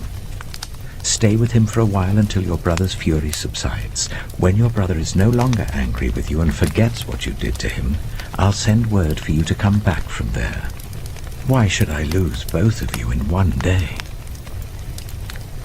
Then Rebekah said to Isaac, "I'm disgusted with living because of these Hittite women. If Jacob takes a wife from among the women of this land, from Hittite women like these, my life will not be worth living." Genesis chapter 28. So Isaac called for Jacob and blessed him. Then he commanded him, "Do not marry a Canaanite woman. Go at once to Paddan Aram, to the house of your mother's father Bethuel. Take a wife for yourself there from among the daughters of Laban, your mother's brother. May God Almighty bless you and make you fruitful and increase your numbers, until you become a community of peoples. May he give you and your descendants the blessing given to Abraham, so that you may take possession of the land where you now reside as a foreigner, the land God gave to Abraham." Then Isaac sent Jacob on his way, and he went to Paddan Aram, to Laban son of Bethuel the Aramean, the brother of Rebekah, who was the mother of Jacob and Esau. Now Esau learned that Isaac had blessed Jacob and had sent him to Paddan Aram to take a wife from there, and that when he blessed him he commanded him, "Do not marry a Canaanite woman," and that Jacob had obeyed his father and mother and had gone to Paddan Aram. Esau then realized how displeasing the Canaanite women were to his father Isaac. So he went to Ishmael and married Mahalath, the sister of Nebaioth, and daughter of Ishmael, son of Abraham, in addition to the wives he already had. Jacob left Beersheba and set out for Haran. When he reached a certain place, he stopped for the night because the sun had set. Taking one of the stones there, he put it under his head and lay down to sleep. He had a dream. in which he saw a stairway resting on the earth with its top reaching to heaven, and the angels of God were ascending and descending on it. There above it stood the Lord, and he said, I am the Lord, the God of your father Abraham, and the God of Isaac. I will give you and your descendants the land on which you are lying. Your descendants will be like the dust of the earth, and you will spread out to the west and to the east, to the north and to the south. All peoples on earth will be blessed through you and your offspring. I am with you and will watch over you wherever you go, and I will bring you back to this land. I will not leave you until I have done what I have promised you. When Jacob awoke from his sleep, he thought, Surely the Lord is in this place, and I was not aware of it. He was afraid and said, How awesome is this place! This is none other than the house of God. This is the gate of heaven. Early the next morning, Jacob took the stone he had placed under his head and set it up as a pillar and poured oil on top of it. He called that place Bethel, though the city used to be called Luz. Then Jacob made a vow, saying, If God will be with me and will watch over me on this journey I am taking, and will give me food to eat and clothes to wear, so that I return safely to my father's household, then the Lord will be my God, and this stone that I have set up as a pillar will be God's house, and of all that you give me, I will give you a tenth. Genesis chapter 29. Then Jacob continued on his journey and came to the land of the eastern peoples. There he saw a well in the open country with 3 flocks of sheep lying near it, because the flocks were watered from that well. The stone over the mouth of the well was large. When all the flocks were gathered there, the shepherds would roll the stone away from the well's mouth and water the sheep. Then they would return the stone to its place over the mouth of the well. Jacob asked the shepherds, My brothers, where are you from? We're from Haran, they replied. He said to them, Do you know Laban, Nahor's grandson? Yes, we know him, they answered. Then Jacob asked them, Is he well? Yes, he is, they said. And here comes his daughter Rachel with the sheep. Look, he said, the sun is still high. It is not time for the flocks to be gathered. Water the sheep and take them back to pasture. We can't, they replied, until all the flocks are gathered and the stone has been rolled away from the mouth of the well. Then we will water the sheep. While he was still talking with them, Rachel came with her father's sheep, for she was a shepherd. When Jacob saw Rachel, daughter of his uncle Laban, and Laban's sheep, he went over and rolled the stone away from the mouth of the well and watered his uncle's sheep. Then Jacob kissed Rachel and began to weep aloud. He had told Rachel that he was a relative of her father and a son of Rebekah. So she ran and told her father. As soon as Laban heard the news about Jacob, his sister's son, he hurried to meet him. He embraced him and kissed him and brought him to his home. And there Jacob told him all these things. Then Laban said to him, You are my own flesh and blood. After Jacob had stayed with him for a whole month, Laban said to him, Just because you're a relative of mine, should you work for me for nothing? Tell me what your wages should be. Now Laban had 2 daughters. The name of the older was Leah, and the name of the younger was Rachel. Leah had weak eyes, but Rachel had a lovely figure and was beautiful. Jacob was in love with Rachel and said, I'll work for you 7 years in return for your younger daughter Rachel. Laban said, It's better that I give her to you than to some other man. Stay here with me. So Jacob served 7 years to get Rachel, but they seemed like only a few days to him because of his love for her. Then Jacob said to Laban, Give me my wife. My time is completed, and I want to make love to her. So Laban brought together all the people of the place and gave a feast, But when evening came, he took his daughter Leah and brought her to Jacob, and Jacob made love to her. And Laban gave his servant Zilpah to his daughter as her attendant. When morning came, there was Leah. So Jacob said to Laban, "What is this you have done to me? I served you for Rachel, didn't I? Why have you deceived me?" Laban replied, "It is not our custom here to give the younger daughter in marriage before the older one. Finish this daughter's bridal week. Then we will give you the younger one also in return for another 7 years of work." And Jacob did so. He finished the week with Leah, and then Laban gave him his daughter Rachel to be his wife.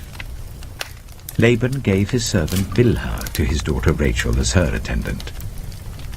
Jacob made love to Rachel also, and his love for Rachel was greater than his love for Leah, and he worked for Laban another 7 years.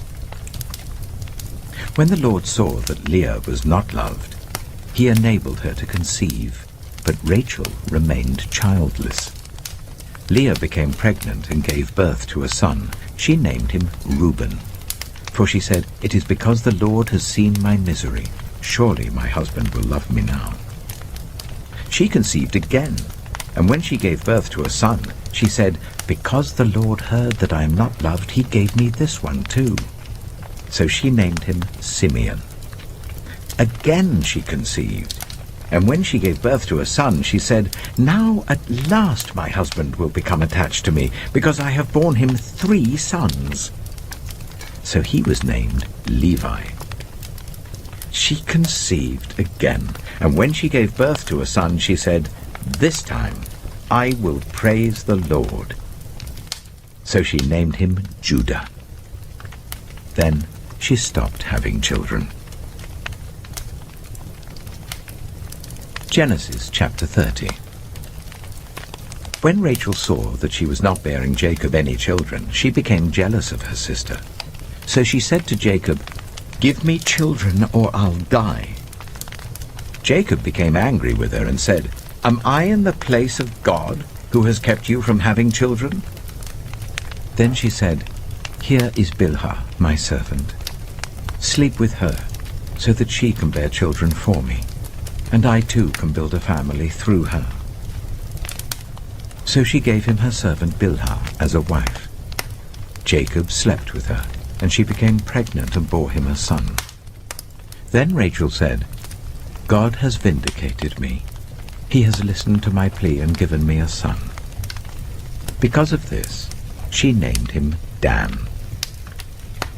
Rachel's servant Bilhah conceived again and bore Jacob a second son. Then Rachel said, "I have had a great struggle with my sister, and I have won." So she named him Naphtali. When Leah saw that she had stopped having children, she took her servant Zilpah and gave her to Jacob as a wife. Leah's servant Zilpah bore Jacob a son. Then Leah said, "What good fortune!" So she named him Gad. Leah's servant Zilpah bore Jacob a second son.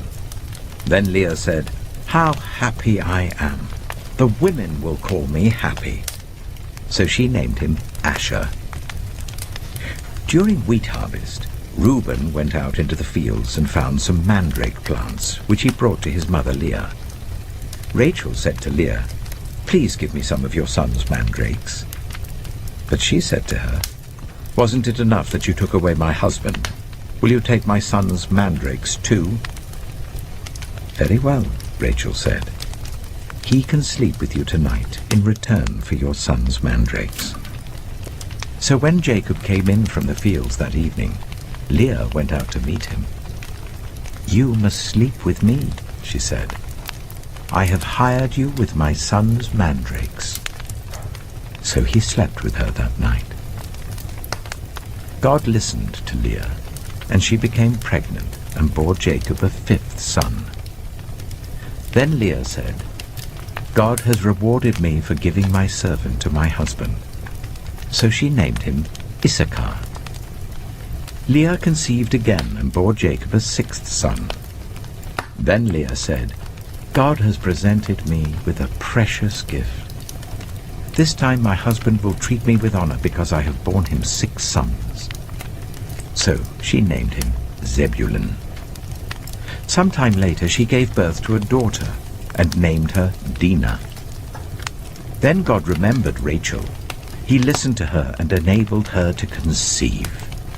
She became pregnant and gave birth to a son, and said, "God has taken away my disgrace." She named him Joseph, and said, "May the Lord add to me another son." After Rachel gave birth to Joseph, Jacob said to Laban, "Send me on my way so I can go back to my own homeland. Give me my wives and children for whom I have served you, and I will be on my way. You know how much work I've done for you."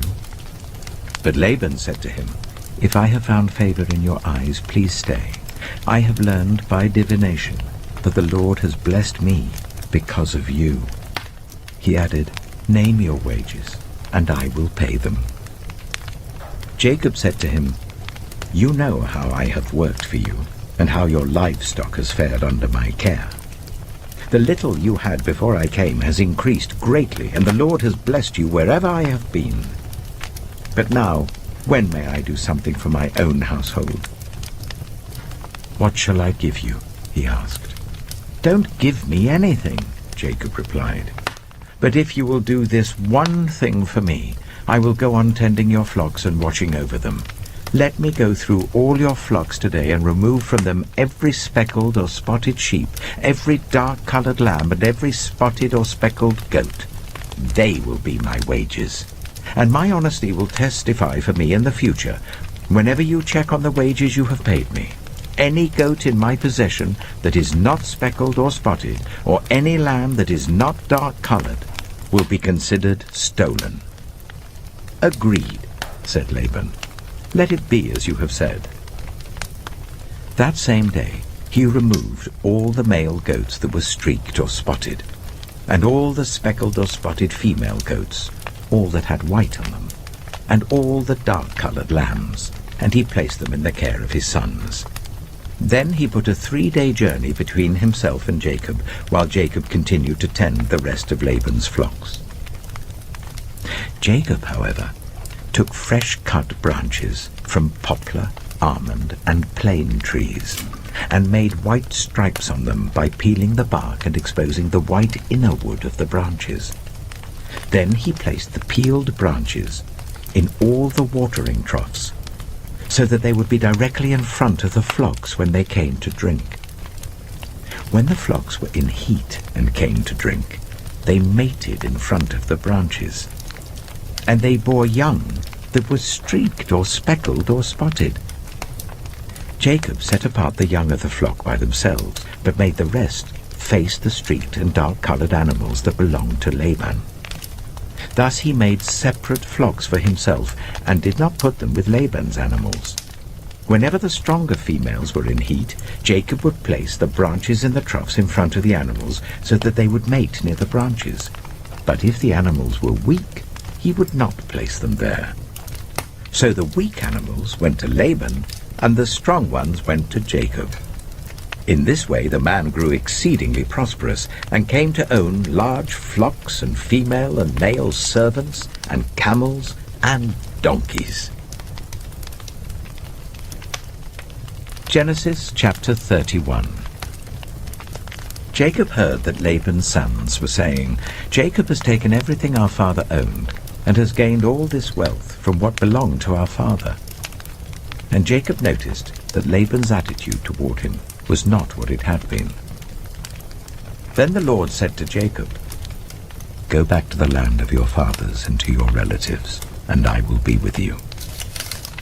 So Jacob sent word to Rachel and Leah to come out to the fields where his flocks were. He said to them, "I see that your father's attitude towards me is not what it was before, but the God of my father has been with me. You know that I've worked for your father with all my strength. Yet your father has cheated me by changing my wages 10 times. However, God has not allowed him to harm me. If he said, the speckled ones will be your wages." Then all the flocks gave birth to speckled young. And if he said, "The streaked ones will be your wages," then all the flocks bore streaked young. So God has taken away your father's livestock and has given them to me. In breeding season, I once had a dream, in which I looked up and saw that the male goats mating with the flock were streaked, speckled, or spotted. The angel of God said to me in the dream, "Jacob." I answered, "Here I am." And he said, "Look up and see that all the male goats mating with the flock are streaked, speckled, or spotted, for I have seen all that Laban has been doing to you. I am the God of Bethel, where you anointed a pillar and where you made a vow to me. Now leave this land at once and go back to your native land." Then Rachel and Leah replied, "Do we still have any share in the inheritance of our father's estate? Does he not regard us as foreigners? Not only has he sold us, but he has used up what was paid for us. Surely all the wealth that God took away from our father belongs to us and our children. So do whatever God has told you." Then Jacob put his children and his wives on camels, and he drove all his livestock ahead of him, along with all the goods he had accumulated in Paddan Aram, to go to his father Isaac in the land of Canaan. When Laban had gone to shear his sheep, Rachel stole her father's household gods. Moreover, Jacob deceived Laban the Aramean by not telling him he was running away. So he fled with all he had, crossed the Euphrates River, and headed for the hill country of Gilead. On the third day, Laban was told that Jacob had fled. Taking his relatives with him, he pursued Jacob for 7 days and caught up with him in the hill country of Gilead. Then God came to Laban the Aramean in a dream at night and said to him, "Be careful not to say anything to Jacob, either good or bad." Jacob had pitched his tent in the hill country of Gilead when Laban overtook him, and Laban and his relatives camped there too. Then Laban said to Jacob, "What have you done? You've deceived me, and you've carried off my daughters like captives in war. Why did you run off secretly and deceive me? Why didn't you tell me, so I could send you away with joy and singing to the music of tambourines and harps? You didn't even let me kiss my grandchildren and my daughters goodbye. You've done a foolish thing. I have the power to harm you. But last night the God of your father said to me, 'Be careful not to say anything to Jacob, either good or bad.' Now you have gone off because you long to return to your father's household. But why did you steal my gods?" Jacob answered Laban, "I was afraid, because I thought you would take your daughters away from me by force. But if you find anyone who has your gods, that person shall not live. In the presence of our relatives, see for yourself whether there is anything of yours here with me, and if so, take it." Now Jacob did not know that Rachel had stolen the gods. So Laban went into Jacob's tent, and into Leah's tent, and into the tent of the 2 female servants, but he found nothing. After he came out of Leah's tent, he entered Rachel's tent. Now Rachel had taken the household gods and put them inside her camel's saddle and was sitting on them. Laban searched through everything in the tent, but found nothing. Rachel said to her father, "Don't be angry, my lord, that I cannot stand up in your presence. I'm having my period." So he searched, but could not find the household gods. Jacob was angry and took Laban to task. "What is my crime?" he asked Laban. "How have I wronged you that you hunt me down? Now that you have searched through all my goods, what have you found that belongs to your household? Put it here in front of your relatives and mine, and let them judge between the 2 of us. I have been with you for 20 years now. Your sheep and goats have not miscarried, nor have I eaten rams from your flocks. I did not bring you animals torn by wild beasts. I bore the loss myself. and you demanded payment from me for whatever was stolen by day or night. This was my situation. The heat consumed me in the daytime and the cold at night, and sleep fled from my eyes. It was like this for the 20 years I was in your household. I worked for you 14 years for your 2 daughters and 6 years for your flocks, and you changed my wages 10 times. If the God of my father, the God of Abraham, and the fear of Isaac had not been with me, you would surely have sent me away empty-handed. But God has seen my hardship and the toil of my hands, and last night he rebuked you." Laban answered Jacob, "The women are my daughters, the children are my children, and the flocks are my flocks. All you see is mine. Yet what can I do today about these daughters of mine, or about the children they have borne? Come now, let's make a covenant, you and I, and let it serve as a witness between us." So Jacob took a stone and set it up as a pillar. He said to his relatives, "Gather some stones." So they took stones and piled them in a heap, and they ate there by the heap. Laban called it Jigar-Sehadutha, and Jacob called it Gilead. Laban said, "This heap is a witness between you and me today." That is why it was called Gilead. It was also called Mizpah, because he said, "May the Lord keep watch between you and me when we are away from each other. If you ill-treat my daughters, or if you take any wives besides my daughters, even though no one is with us, remember that God is a witness between you and me." Laban also said to Jacob, "Here is this heap, and here is the pillar I have set up between you and me. This heap is a witness, and this pillar is a witness, that I will not go past this heap to your side to harm you, and that you will not go past this heap and pillar to my side to harm me. May the God of Abraham and the God of Nahor, the God of their father, judge between us." So Jacob took an oath in the name of the fear of his father Isaac.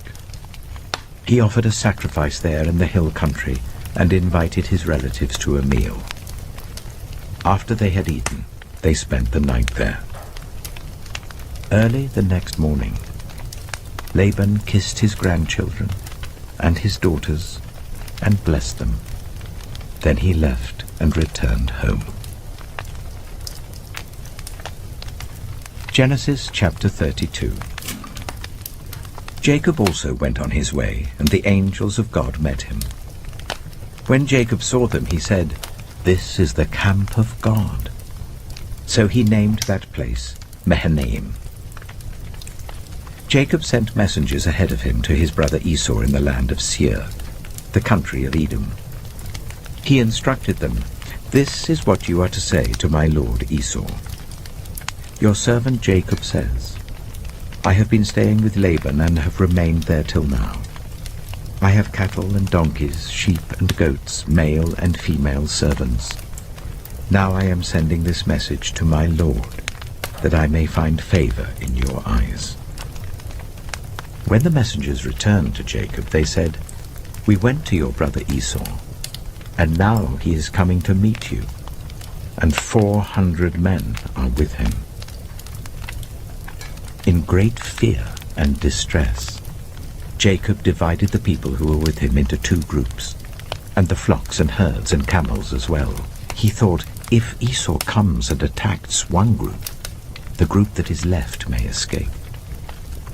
Then Jacob prayed, "O God of my father Abraham, God of my father Isaac, Lord, you who said to me, 'Go back to your country and your relatives, and I will make you prosper.' I am unworthy of all the kindness and faithfulness you have shown your servant. I had only my staff when I crossed this Jordan, but now I have become 2 camps. Save me, I pray, from the hand of my brother Esau, for I am afraid he will come and attack me, and also the mothers with their children. But you have said, I will surely make you prosper, and will make your descendants like the sand of the sea, which cannot be counted."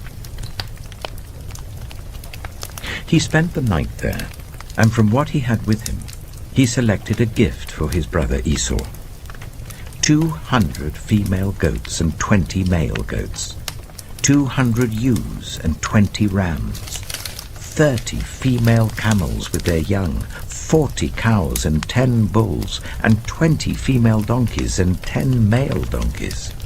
He put them in the care of his servants, each herd by itself, and said to his servants, "Go ahead of me, and keep some space between the herds."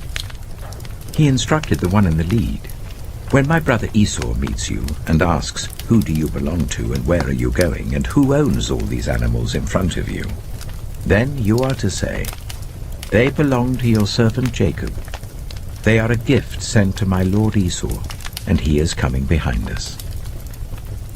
He also instructed the second, the third, and all the others who followed the herds, "You are to say the same thing to Esau when you meet him, and be sure to say, 'Your servant Jacob is coming behind us.'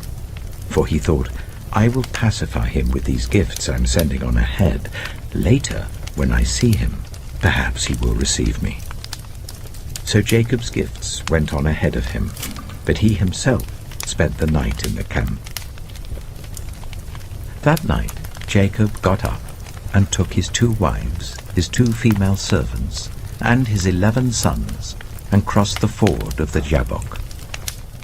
After he had sent them across the stream, he sent over all his possessions. So Jacob was left alone, and a man wrestled with him till daybreak. When the man saw that he could not overpower him, he touched the socket of Jacob's hip, so that his hip was wrenched as he wrestled with the man. Then the man said, "Let me go, for it is daybreak." But Jacob replied, "I will not let you go, unless you bless me." The man asked him, "What is your name?" "Jacob," he answered. Then the man said, "Your name will no longer be Jacob, but Israel, because you have struggled with God and with humans, and have overcome." Jacob said, "Please tell me your name." But he replied, "Why do you ask my name?" Then he blessed him there. So Jacob called the place Peniel, saying, "It is because I saw God face to face, and yet my life was spared." The sun rose above him as he passed Peniel, and he was limping because of his hip. Therefore to this day the Israelites do not eat the tendon attached to the socket of the hip, because the socket of Jacob's hip was touched near the tendon. Genesis chapter 33. Jacob looked up, and there was Esau, coming with his 400 men. So he divided the children among Leah, Rachel, and the 2 female servants. He put the female servants and their children in front, Leah and her children next, and Rachel and Joseph in the rear. He himself went on ahead and bowed down to the ground 7 times as he approached his brother. But Esau ran to meet Jacob and embraced him. He threw his arms around his neck and kissed him, and they wept. Then Esau looked up and saw the women and children. "Who are these with you?" he asked. Jacob answered, "They are the children God has graciously given your servant." Then the female servants and their children approached and bowed down. Next Leah and her children came and bowed down. Last of all came Joseph and Rachel, and they too bowed down. Esau asked, "What's the meaning of all these flocks and herds I met?" "To find favor in your eyes, my lord," he said. But Esau said, I already have plenty, my brother. Keep what you have for yourself. No, please, said Jacob. If I have found favor in your eyes, accept this gift from me. For to see your face is like seeing the face of God now that you have received me favorably. Please accept the present that was brought to you, for God has been gracious to me, and I have all I need. And because Jacob insisted, Esau accepted it. Then Esau said, Let us be on our way. I'll accompany you. But Jacob said to him, My Lord knows that the children are tender, and that I must care for the ewes and cows that are nursing their young. If they are driven hard just one day, all the animals will die. So let my Lord go on ahead of his servant while I move along slowly at the pace of the flocks and herds before me, and the pace of the children, until I come to my Lord in Seir. Esau said, Then let me leave some of my men with you. But why do that? Jacob asked. Just let me find favor in the eyes of my Lord. So that day Esau started on his way back to Seir. Jacob, however, went to Succoth, where he built a place for himself and made shelters for his livestock. That is why the place is called Succoth. After Jacob came from Paddan Aram, he arrived safely at the city of Shechem in Canaan, and camped within sight of the city. For 100 pieces of silver he bought from the sons of Hamor, the father of Shechem, the plot of ground where he pitched his tent. There he set up an altar, and called it El Elohe Israel. Genesis chapter 34. Now Dinah, the daughter Leah had borne to Jacob, went out to visit the women of the land. When Shechem, son of Hamor the Hivite, the ruler of that area, saw her, he took her and raped her. His heart was drawn to Dinah, daughter of Jacob. He loved the young woman and spoke tenderly to her. And Shechem said to his father Hamor, Get me this girl as my wife. When Jacob heard that his daughter Dinah had been defiled, his sons were in the fields with his livestock, so he did nothing about it until they came home. Then Shechem's father Hamor went out to talk with Jacob. Meanwhile, Jacob's sons had come in from the fields as soon as they heard what had happened. They were shocked and furious, because Shechem had done an outrageous thing in Israel by sleeping with Jacob's daughter, a thing that should not be done. But Hamor said to them, My son Shechem has his heart set on your daughter. Please give her to him as his wife. Intermarry with us. Give us your daughters and take our daughters for yourselves. You can settle among us. The land is open to you. Live in it, trade in it, and acquire property in it. Then Shechem said to Dinah's father and brothers, Let me find favor in your eyes, and I will give you whatever you ask. Make the price for the bride and the gift I am to bring as great as you like, and I'll pay whatever you ask me. Only give me the young woman as my wife. Because their sister Dinah had been defiled, Jacob's sons replied deceitfully as they spoke to Shechem and his father Hamor. They said to them, We can't do such a thing. We can't give our sister to a man who is not circumcised. That would be a disgrace to us. We will enter into an agreement with you on one condition only, that you become like us by circumcising all your males. Then we will give you our daughters and take your daughters for ourselves. We'll settle among you and become one people with you. But if you will not agree to be circumcised, we'll take our sister and go. Their proposal seemed good to Hamor and his son Shechem. The young man, who was the most honored of all his father's family, lost no time in doing what they said, because he was delighted with Jacob's daughter. So Hamor and his son Shechem went to the gate of their city to speak to the men of their city. These men are friendly towards us, they said. Let them live in our land and trade in it. The land has plenty of room for them. We can marry their daughters and they can marry ours. But the men will agree to live with us as one people, only on the condition that our males be circumcised, as they themselves are. Won't their livestock, their property, and all their other animals become ours? So let us agree to their terms, and they will settle among us." All the men who went out of the city gate agreed with Hamor and his son Shechem, and every male in the city was circumcised. 3 days later, while all of them were still in pain, 2 of Jacob's sons, Simeon and Levi, Dinah's brothers, took their swords and attacked the unsuspecting city, killing every male. They put Hamor and his son Shechem to the sword and took Dinah from Shechem's house and left. The sons of Jacob came upon the dead bodies and looted the city where their sister had been defiled. They seized their flocks and herds and donkeys and everything else of theirs in the city and out in the fields. They carried off all their wealth and all their women and children, taking as plunder everything in the houses. Then Jacob said to Simeon and Levi, "You have brought trouble on me by making me obnoxious to the Canaanites and the Perizzites, the people living in this land. We are few in number, and if they join forces against me and attack me, I and my household will be destroyed." But they replied, "Should he have treated our sister like a prostitute?"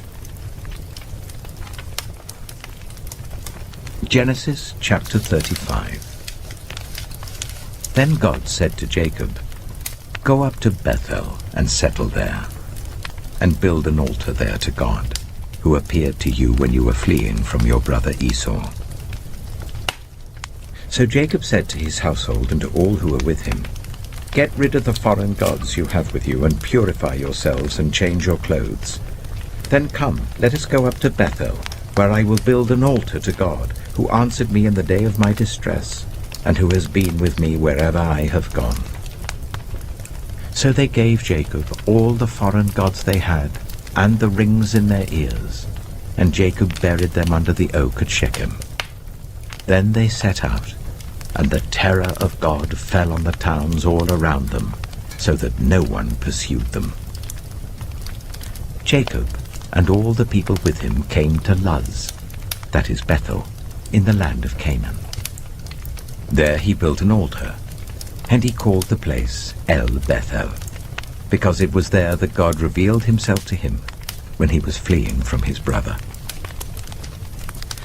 Now Deborah, Rebekah's nurse, died, and was buried under the oak outside Bethel, so it was named Allon Bacuth. After Jacob returned from Paddan Aram, God appeared to him again and blessed him. God said to him, "Your name is Jacob, but you will no longer be called Jacob. Your name will be Israel." So he named him Israel. And God said to him, "I am God Almighty. Be fruitful and increase in number. A nation and a community of nations will come from you, and kings will be among your descendants. The land I gave to Abraham and Isaac I also give to you, and I will give this land to your descendants after you." Then God went up from him at the place where he had talked with him. Jacob set up a stone pillar at the place where God had talked with him, and he poured out a drink offering on it. He also poured oil on it. Jacob called the place where God had talked with him Bethel. Then they moved on from Bethel. While they were still some distance from Ephraim, Rachel began to give birth and had great difficulty. And as she was having great difficulty in childbirth, the midwife said to her, "Don't despair, for you have another son." As she breathed her last, for she was dying, she named her son Ben-Oni, but his father named him Benjamin. So Rachel died, and was buried on the way to Ephraim, that is Bethlehem. Over her tomb Jacob set up a pillar, and to this day That pillar marks Rachel's tomb. Israel moved on again and pitched his tent beyond Migdal Eder. While Israel was living in that region, Reuben went in and slept with his father's concubine Bilhah, and Israel heard of it. Jacob had 12 sons. The sons of Leah: Reuben, the firstborn of Jacob; Simeon, Levi, Judah, Issachar, and Zebulun. The sons of Rachel: Joseph and Benjamin. The sons of Rachel's servant Bilhah: Dan and Naphtali. The sons of Leah's servant Zilpah: Gad and Asher. These were the sons of Jacob who were born to him in Paddan Aram. Jacob came home to his father Isaac in Mamre, near Kiriath Arba, that is Hebron, where Abraham and Isaac had stayed. Isaac lived 180 years. Then he breathed his last and died, and was gathered to his people, old and full of years. And his sons Esau and Jacob buried him. Genesis chapter 36. This is the account of the family line of Esau, that is, Edom. Esau took his wives from the women of Canaan: Adah, daughter of Elon the Hittite, and Aholibamah, daughter of Anah and granddaughter of Zibeon the Hittite, and Basemath, daughter of Ishmael and sister of Nebaioth. Adah bore Eliphaz to Esau, Basemath bore Ruel, and Aholibamah bore Jeush, Jalam, and Korah. These were the sons of Esau who were born to him in Canaan.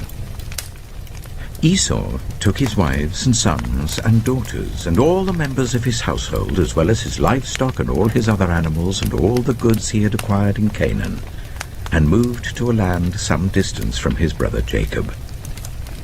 Their possessions were too great for them to remain together.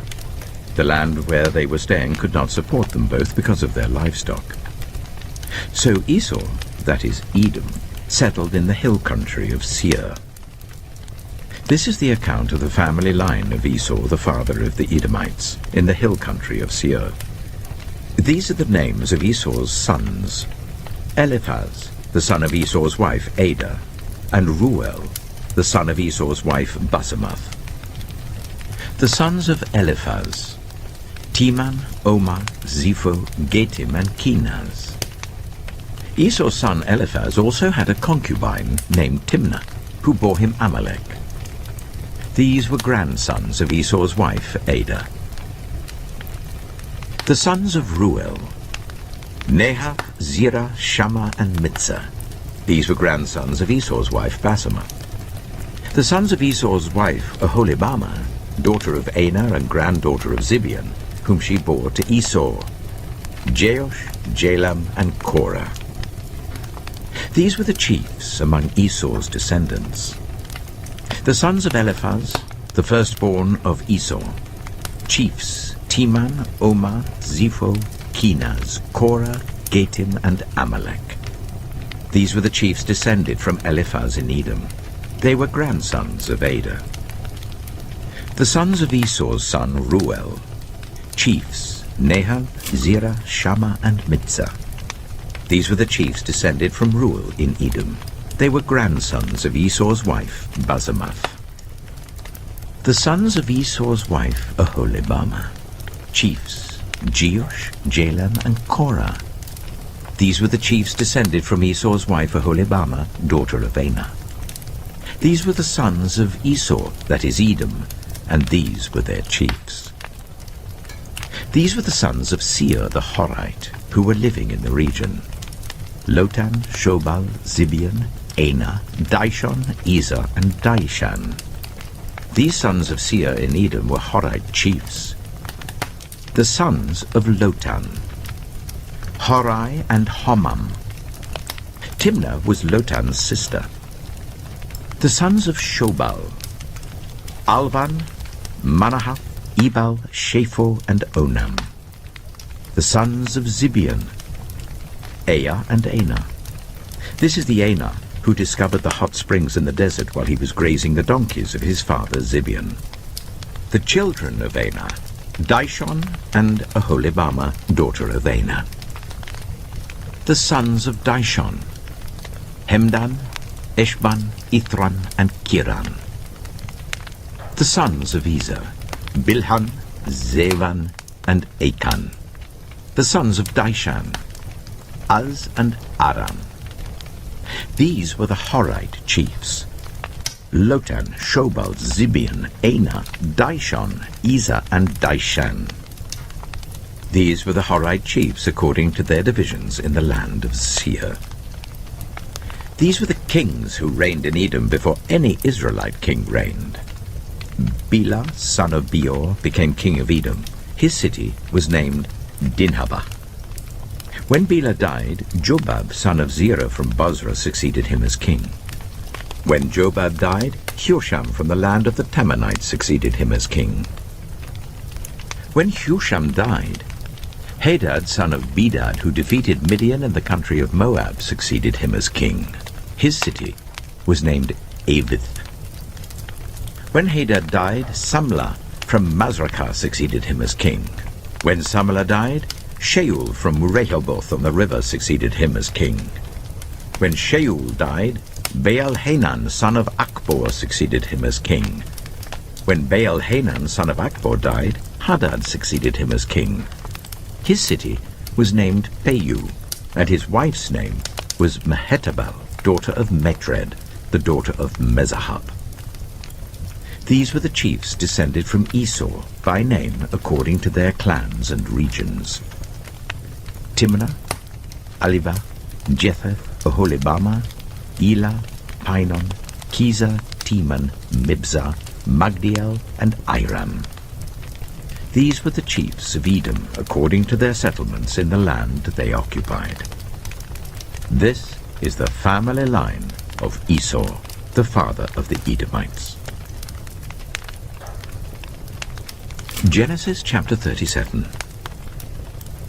Jacob lived in the land where his father had stayed, the land of Canaan. This is the account of Jacob's family line. Joseph, a young man of 17, was tending the flocks with his brothers, the sons of Bilhah and the sons of Zilpah, his father's wives. And he brought their father a bad report about them. Now Israel loved Joseph more than any of his other sons, because he had been born to him in his old age, and he made an ornate robe for him. When his brothers saw that their father loved him more than any of them, they hated him and could not speak a kind word to him. Joseph had a dream, and when he told it to his brothers, they hated him all the more. He said to them, "Listen to this dream I had. We were binding sheaves of corn out in the field when suddenly my sheaf rose and stood upright, while your sheaves gathered round mine and bowed down to it." His brothers said to him, "Do you intend to reign over us? Will you actually rule us?" And they hated him all the more because of his dream and what he had said. Then he had another dream, and he told it to his brothers. "Listen," he said, "I had another dream, and this time the sun and moon and 11 stars were bowing down to me." When he told his father as well as his brothers, his father rebuked him and said, "What is this dream you had? Will your mother and I and your brothers actually come and bow down to the ground before you?" His brothers were jealous of him, but his father kept the matter in mind. Now his brothers had gone to graze their father's flocks near Shechem, and Israel said to Joseph, "As you know, your brothers are grazing the flocks near Shechem. Come, I'm going to send you to them." "Very well," he replied. So he said to him, "Go and see if all is well with your brothers and with the flocks, and bring word back to me." Then he sent him off from the valley of Hebron. When Joseph arrived at Shechem, a man found him wandering around in the fields and asked him, "What are you looking for?" He replied, "I'm looking for my brothers. Can you tell me where they are grazing their flocks?" "They've moved on from here," the man answered. I heard them say, 'Let's go to Dothan.' So Joseph went after his brothers and found them near Dothan. But they saw him in the distance, and before he reached them, they plotted to kill him. 'Here comes that dreamer,' they said to each other. 'Come now, let's kill him and throw him into one of these cisterns, and say that a ferocious animal devoured him. Then we'll see what comes of his dreams.' When Reuben heard this, he tried to rescue him from their hands. 'Let's not take his life,' he said. 'Don't shed any blood. Throw him into this cistern here in the wilderness, but don't lay a hand on him.' Reuben said this to rescue him from them and take him back to his father. So when Joseph came to his brothers, they stripped him of his robe, the ornate robe he was wearing, and they took him and threw him into the cistern. The cistern was empty. There was no water in it. As they sat down to eat their meal, they looked up and saw a caravan of Ishmaelites coming from Gilead. Their camels were loaded with spices, balm and myrrh, and they were on their way to take them down to Egypt. Judah said to his brothers, "What will we gain if we kill our brother and cover up his blood? Come, let's sell him to the Ishmaelites and not lay our hands on him. After all, he is our brother, our own flesh and blood." His brothers agreed. So when the Midianite merchants came by, his brothers pulled Joseph up out of the cistern and sold him for 20 shekels of silver to the Ishmaelites, who took him to Egypt.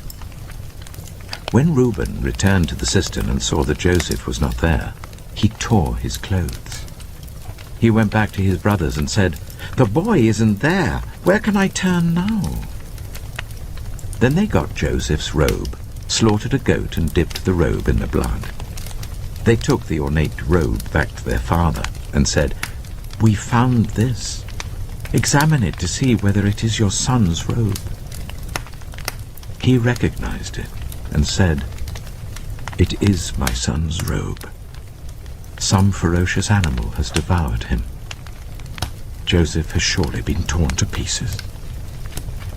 Then Jacob tore his clothes, put on sackcloth, and mourned for his son many days.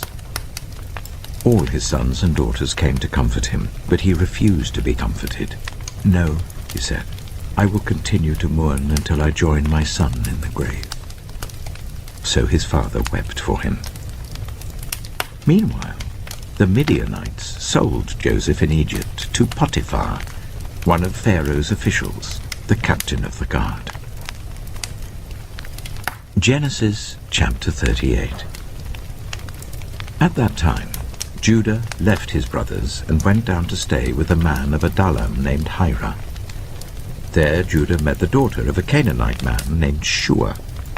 He married her and made love to her. She became pregnant and gave birth to a son, who was named She conceived again and gave birth to a son and named him Onan. She gave birth to still another son and named him Shelah. It was at Kisib that she gave birth to him. Judah got a wife for his firstborn, and her name was Tamar. But Judah's firstborn, was wicked in the Lord's sight, so the Lord put him to death.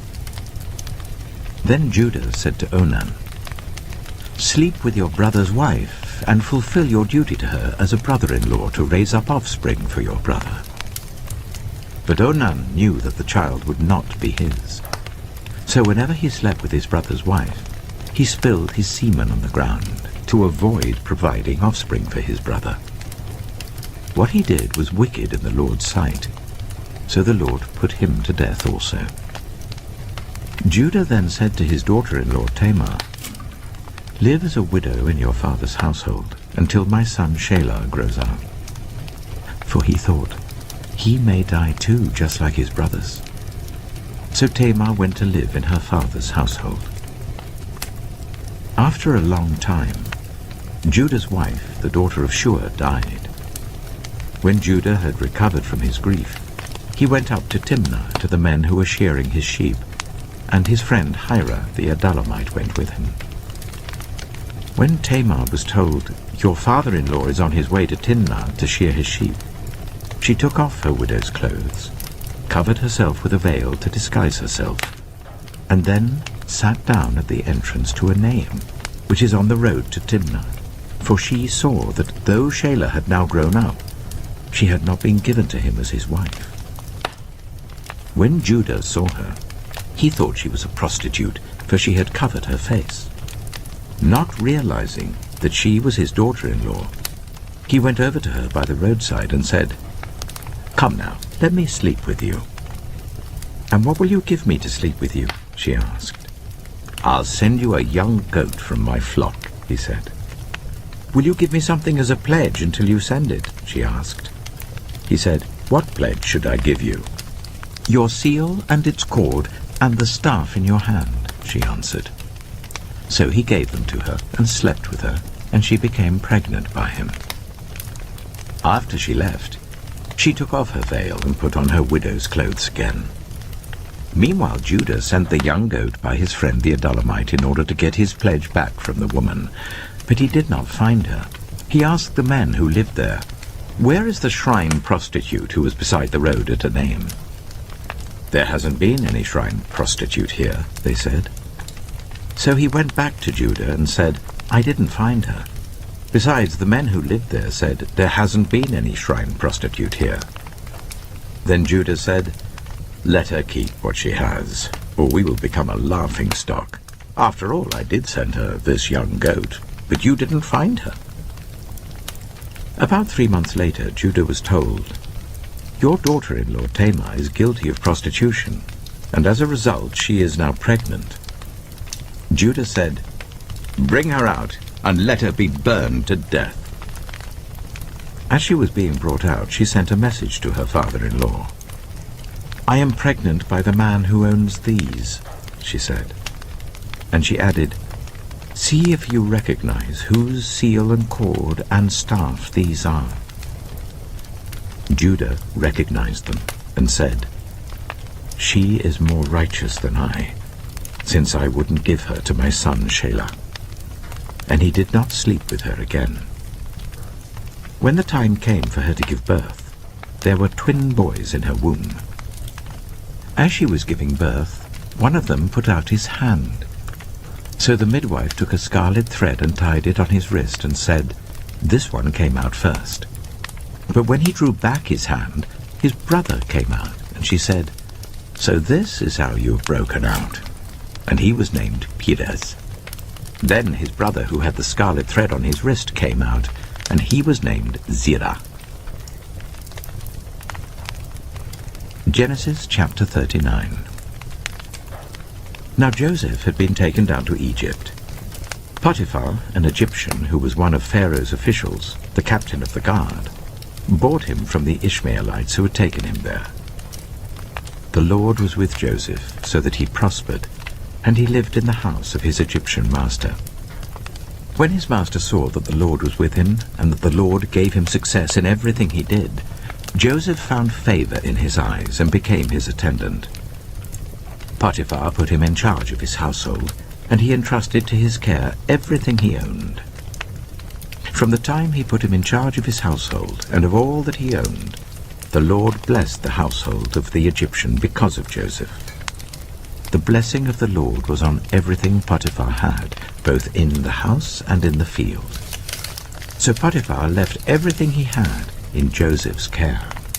With Joseph in charge, he did not concern himself with anything except the food he ate.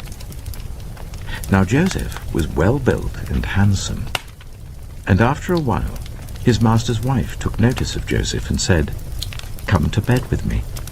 But he refused. "With me in charge," he told her, "my master does not concern himself with anything in the house. Everything he owns he has entrusted to my care. No one is greater in this house than I am. My master has withheld nothing from me except you, because you are his wife. How then could I do such a wicked thing and sin against God?" And though she spoke to Joseph day after day, he refused to go to bed with her or even be with her. One day he went into the house to attend to his duties, and none of the household servants was inside. She caught him by his cloak and said, "Come to bed with me." But he left his cloak in her hand and ran out of the house.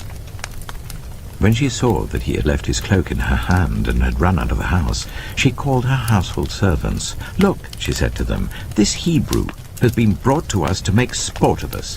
He came in here to sleep with me, but I screamed. When he heard me scream for help, he left his cloak beside me and ran out of the house." She kept his cloak beside her until his master came home. Then she told him this story. "That Hebrew slave you brought us came to me to make sport of me. But as soon as I screamed for help, he left his cloak beside me and ran out of the house." When his master heard the story his wife told him, saying, "This is how your slave treated me," he burned with anger. Joseph's master took him and put him in prison, the place where the king's prisoners were confined. But while Joseph was there in the prison, the Lord was with him. He showed him kindness and granted him favor in the eyes of the prison warden. So the warden put Joseph in charge of all those held in the prison, and he was made responsible for all that was done there. The warden paid no attention to anything under Joseph's care, because the Lord was with Joseph and gave him success in whatever he did. Genesis chapter 40. Some time later, the cupbearer and the baker of the king of Egypt offended their master, the king of Egypt. Pharaoh was angry with his two officials, the chief cupbearer and the chief baker, and put them in custody in the house of the captain of the guard, in the same prison where Joseph was confined. The captain of the guard assigned them to Joseph, and he attended them. After they had been in custody for some time, each of the two men, the cupbearer and the baker of the king of Egypt, who were being held in prison, had a dream the same night, and each dream had a meaning of its own. When Joseph came to them the next morning, he saw that they were dejected. So he asked Pharaoh's officials who were in custody with him in his master's house, "Why do you look so sad today?" "We both had dreams," they answered, "but there is no one to interpret them." Then Joseph said to them, "Do not interpretations belong to God? Tell me your dreams." So the chief cupbearer told Joseph his dream. He said to him, "In my dream I saw a vine in front of me, and on the vine were 3 branches. As soon as it budded, it blossomed, and its clusters ripened into grapes. Pharaoh's cup was in my hand, and I took the grapes, squeezed them into Pharaoh's cup, and put the cup in his hand." "This is what it means," Joseph said to him. "The 3 branches are 3 days. Within 3 days, Pharaoh will lift up your head and restore you to your position, and you will put Pharaoh's cup in his hand, just as you used to do when you were his cupbearer. But when all goes well with you, remember me and show me kindness. Mention me to Pharaoh and get me out of this prison. I was forcibly carried off from the land of the Hebrews, and even here I've done nothing to deserve being put in a dungeon." When the chief baker saw that Joseph had given a favorable interpretation, he said to Joseph, "I too had a dream. On my head were 3 baskets of bread. In the top basket were all kinds of baked goods for Pharaoh, but the birds were eating them out of the basket on my head." "This is what it means," Joseph said. "The 3 baskets are 3 days. Within 3 days, Pharaoh will lift off your head and impale your body on a pole, and the birds will eat away your flesh." Now the 3rd day was Pharaoh's birthday, and he gave a feast for all his officials. He lifted up the heads of the chief cupbearer and the chief baker in the presence of his officials. He restored the chief cupbearer to his position, so that he once again put the cup into Pharaoh's hand. But he impaled the chief baker, just as Joseph had said to them in his interpretation. The chief cupbearer, however, did not remember Joseph. He forgot him. Genesis chapter 41. When 2 full years had passed, Pharaoh had a dream. He was standing by the Nile, when out of the river there came up 7 cows, sleek and fat, and they grazed among the reeds. After them 7 other cows, ugly and gaunt, came up out of the Nile and stood beside those on the riverbank. And the cows that were ugly and gaunt ate up the 7 sleek, fat cows. Then Pharaoh woke up. He fell asleep again and had a second dream. 7 ears of corn, healthy and good, were growing on a single stalk. After them 7 other ears of corn sprouted, thin and scorched by the east wind. The thin ears of corn swallowed up the 7 healthy, full ears. Then Pharaoh woke up. It had been a dream. In the morning his mind was troubled, so he sent for all the magicians and wise men of Egypt. Pharaoh told them his dreams, but no one could interpret them for him. Then the chief cupbearer said to Pharaoh, "Today I'm reminded of my shortcomings. Pharaoh was once angry with his servants, and he imprisoned me and the chief baker in the house of the captain of the guard. Each of us had a dream the same night, and each dream had a meaning of its own. Now a young Hebrew was there with us, a servant of the captain of the guard. We told him our dreams, and he interpreted them for us, giving each man the interpretation of his dream. And things turned out exactly as he interpreted them to us. I was restored to my position, and the other man was impaled." So Pharaoh sent for Joseph, and he was quickly brought from the dungeon. When he had shaved and changed his clothes, he came before Pharaoh. Pharaoh said to Joseph, "I had a dream, and no one can interpret it. But I've heard it said of you that when you hear a dream, you can interpret it."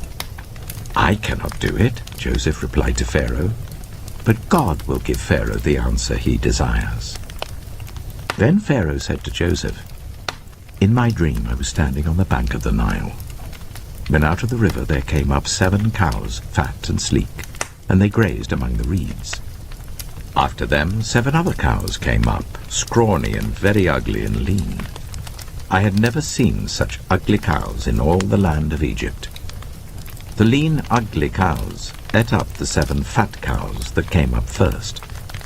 But even after they ate them, no one could tell that they had done so. They looked just as ugly as before. Then I woke up. In my dream I saw 7 ears of corn, full and good, growing on a single stalk. After them 7 other ears sprouted, withered and thin and scorched by the east wind. The thin ears of corn swallowed up the 7 good ears. I told this to the magicians, but none of them could explain it to me." Then Joseph said to Pharaoh, "The dreams of Pharaoh are one and the same. God has revealed to Pharaoh what he is about to do. The 7 good cows are 7 years, and the 7 good ears of corn are 7 years. It is one and the same dream. The 7 lean, ugly cows that came up afterward are 7 years, and so are the 7 worthless ears of corn scorched by the east wind. They are 7 years of famine. It is just as I said to Pharaoh. God has shown Pharaoh what he is about to do. 7 years of great abundance are coming throughout the land of Egypt, but 7 years of famine will follow them. Then all the abundance in Egypt will be forgotten, and the famine will ravage the land. The abundance in the land will not be remembered, because the famine that follows it will be so severe. The reason the dream was given to Pharaoh in 2 forms is that the matter has been firmly decided by God, and God will do it soon. And now let Pharaoh look for a discerning and wise man, and put him in charge of the land of Egypt. Let Pharaoh appoint commissioners over the land to take 1/5 of the harvest of Egypt during the 7 years of abundance. They should collect all the food of these good years that are coming, and store up the grain under the authority of Pharaoh, to be kept in the cities for food. This food should be held in reserve for the country, to be used during the 7 years of famine that will come upon Egypt, so that the country may not be ruined by the famine." The plan seemed good to Pharaoh and to all his officials. So Pharaoh asked them, Can we find anyone like this man, one in whom is the Spirit of God?" Then Pharaoh said to Joseph, "Since God has made all this known to you, there is no one so discerning and wise as you. You shall be put in charge of my palace, and all my people are to submit to your orders. Only with respect to the throne will I be greater than you." So Pharaoh said to Joseph, "I hereby put you in charge of the whole land of Egypt."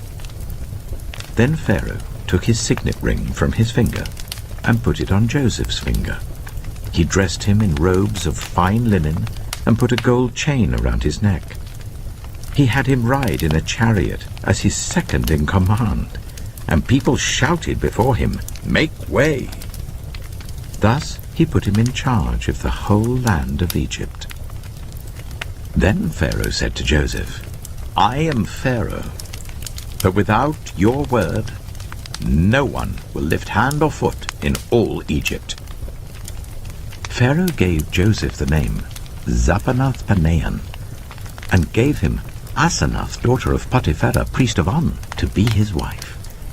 And Joseph went throughout the land of Egypt. Joseph was 30 years old when he entered the service of Pharaoh, king of Egypt, and Joseph went out from Pharaoh's presence and travelled throughout Egypt.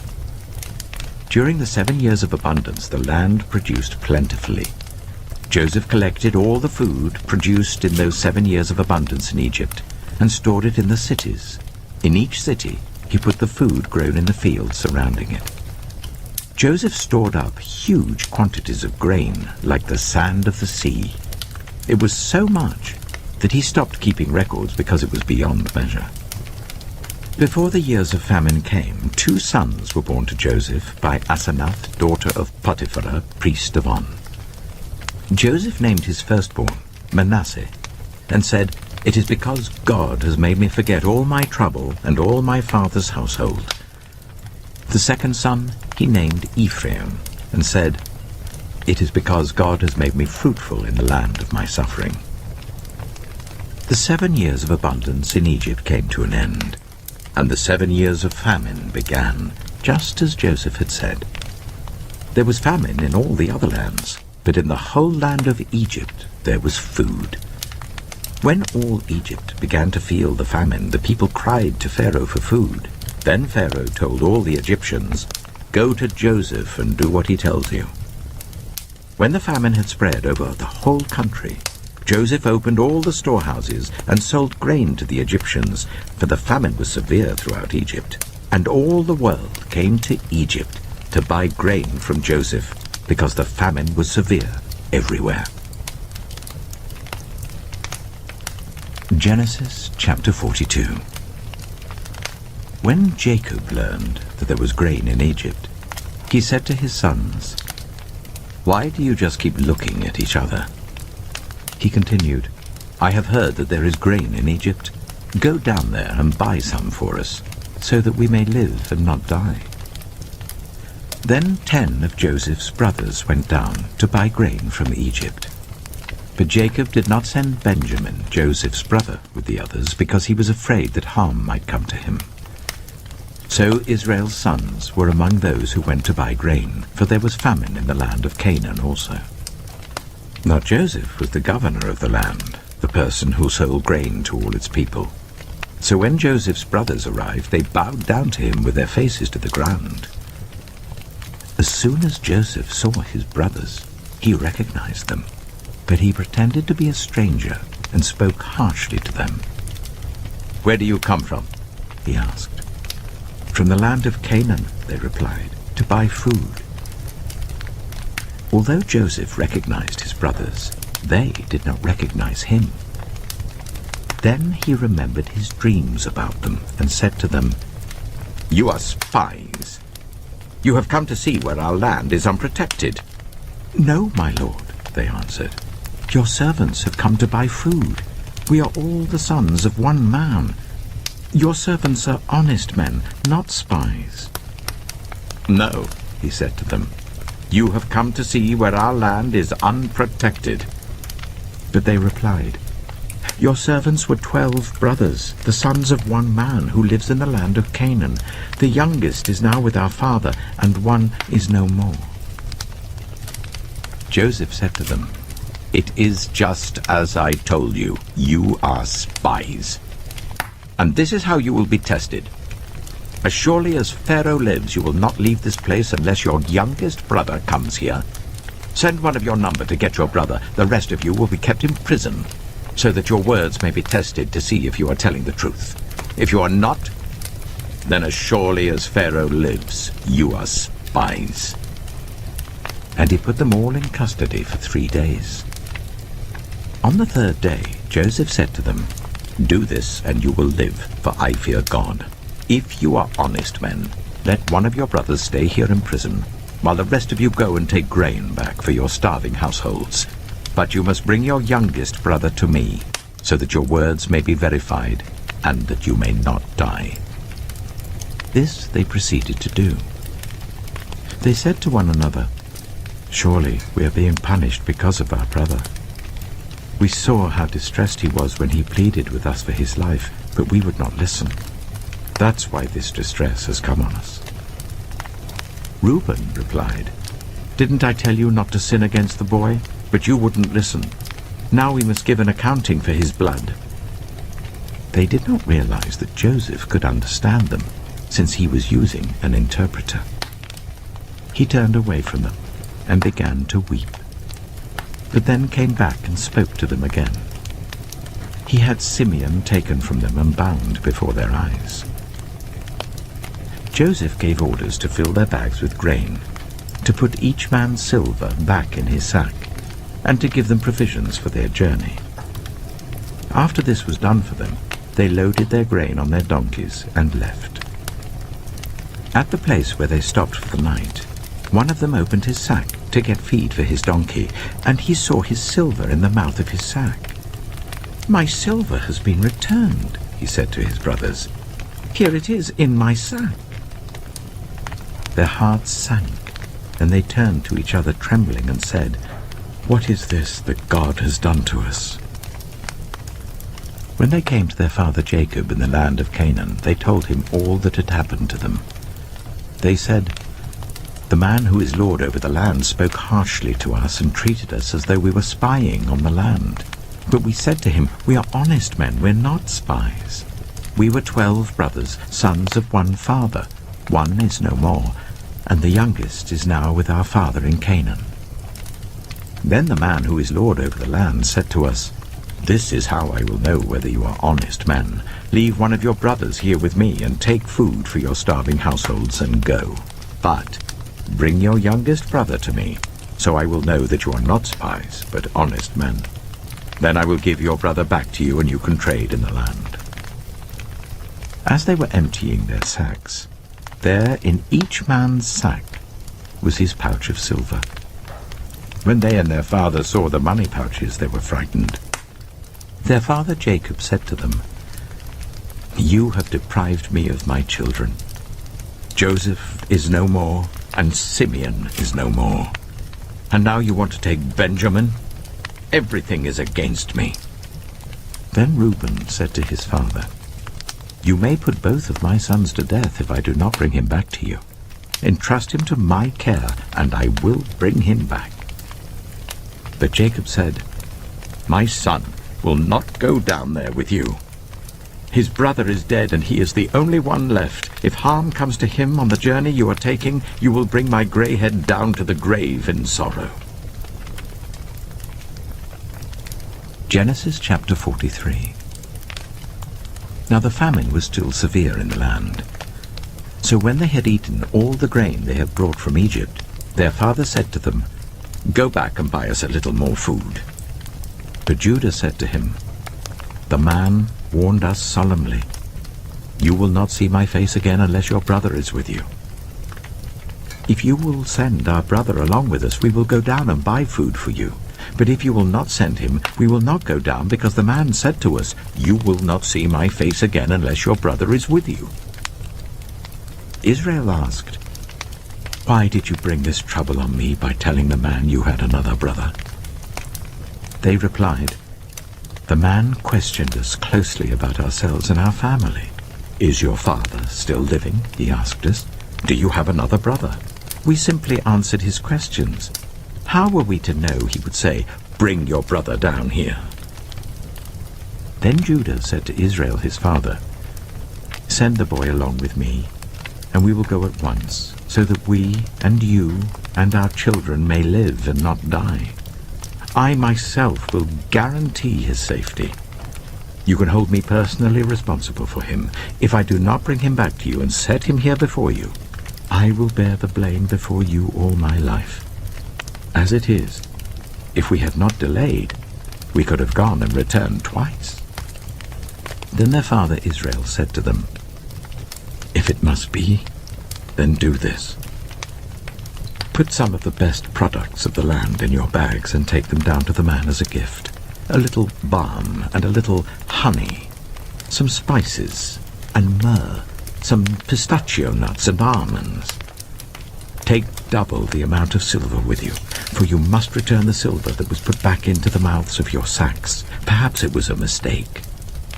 Take your brother also, and go back to the man at once.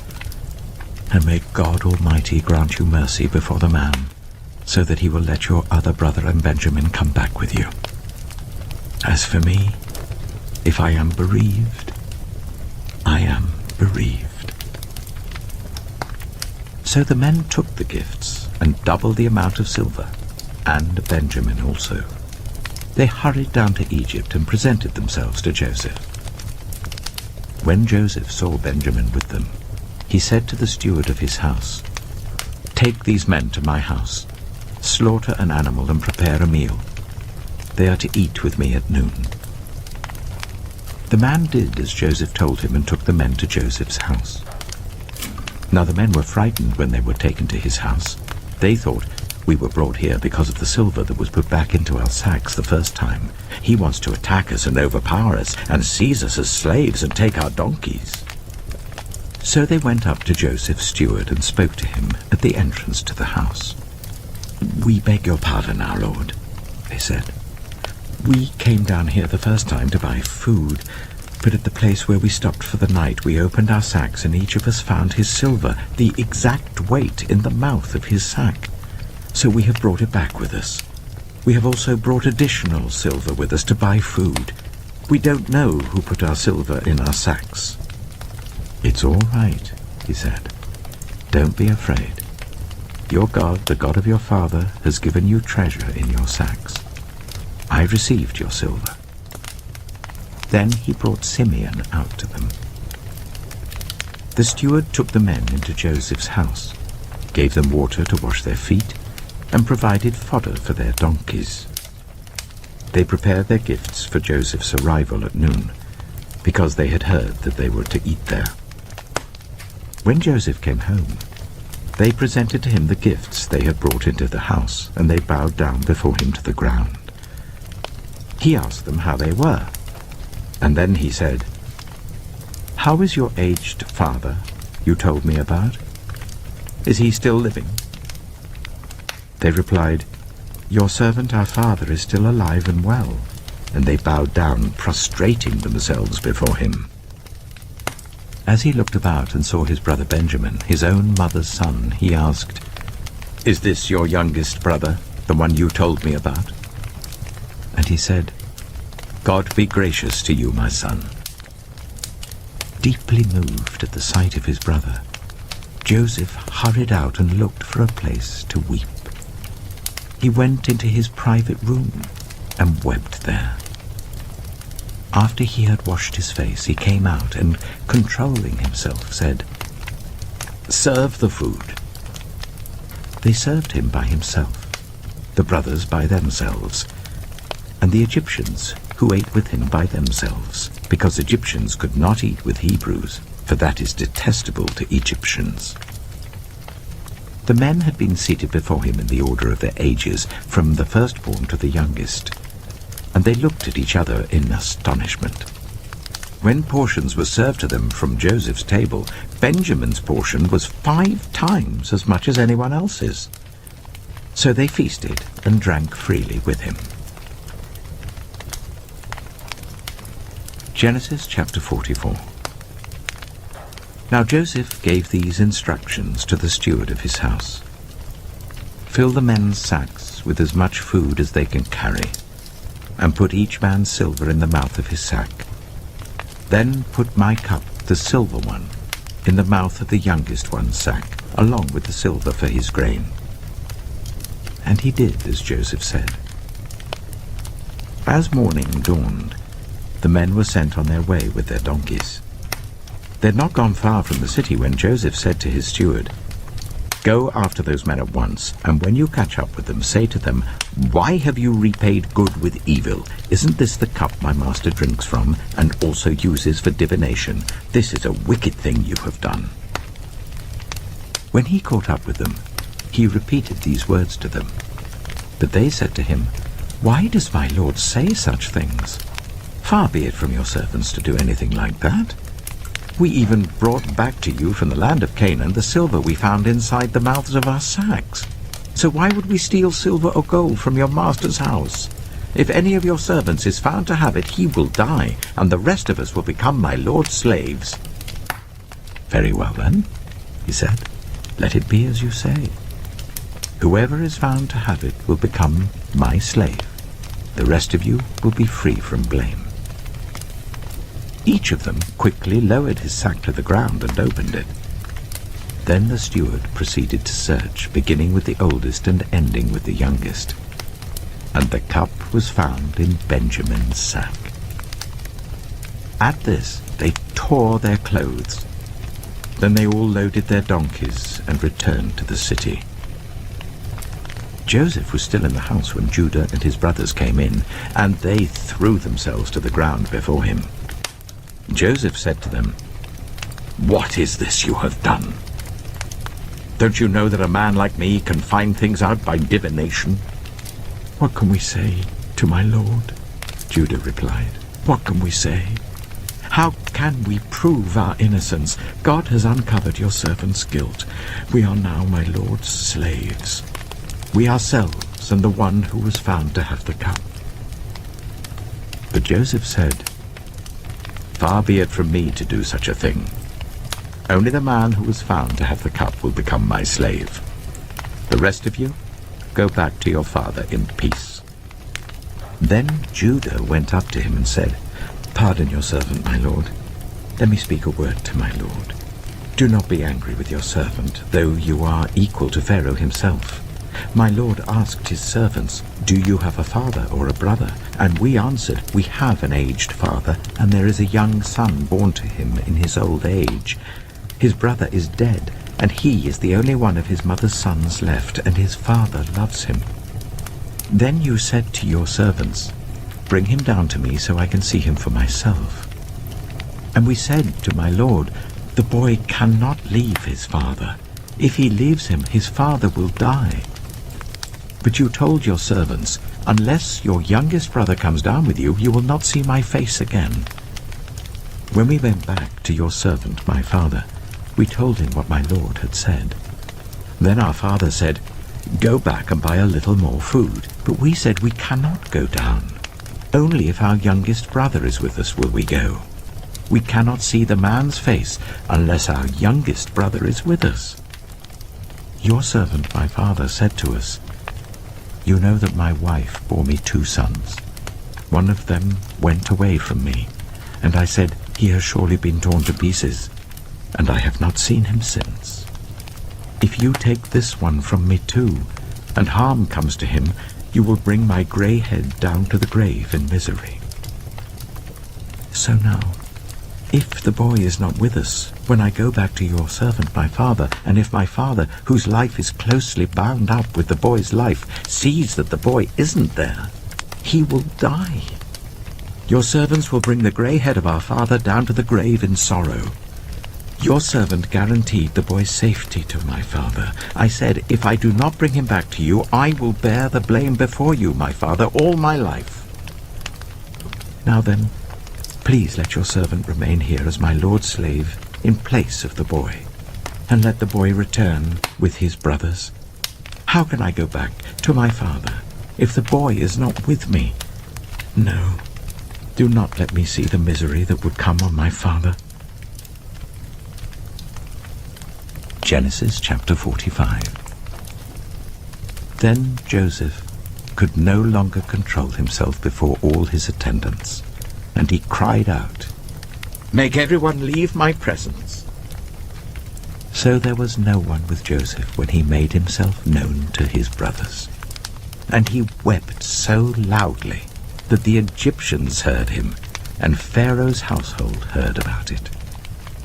Joseph said to his brothers, "I am Joseph. Is my father still living?" But his brothers were not able to answer him, because they were terrified at his presence. Then Joseph said to his brothers, "Come close to me." When they had done so, he said, "I am your brother Joseph, the one you sold into Egypt. And now do not be distressed, and do not be angry with yourselves for selling me here, because it was to save lives that God sent me ahead of you.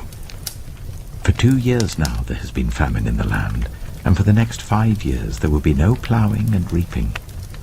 But God sent me ahead of you, to preserve for you a remnant on earth, and to save your lives by a great deliverance. So then it was not you who sent me here, but God. He made me father to Pharaoh, lord of his entire household and ruler of all Egypt. Now hurry back to my father, and say to him, 'This is what your son Joseph says. God has made me lord of all Egypt. Come down to me. Don't delay. You shall live in the region of Goshen and be near me, you, your children and grandchildren, your flocks and herds and all you have. I will provide for you there, because 5 years of famine are still to come. Otherwise, you and your household and all who belong to you will become destitute. You can see for yourselves, and so can my brother Benjamin, that it is really I who am speaking to you. Tell my father about all the honor accorded me in Egypt, and about everything you have seen, and bring my father down here quickly." Then he threw his arms around his brother Benjamin and wept, and Benjamin embraced him, weeping, and he kissed all his brothers and wept over them. Afterwards his brothers talked with him. When the news reached Pharaoh's palace that Joseph's brothers had come, Pharaoh and all his officials were pleased. Pharaoh said to Joseph, "Tell your brothers, do this. Load your animals and return to the land of Canaan, and bring your father and your families back to me. I will give you the best of the land of Egypt, and you can enjoy the fat of the land."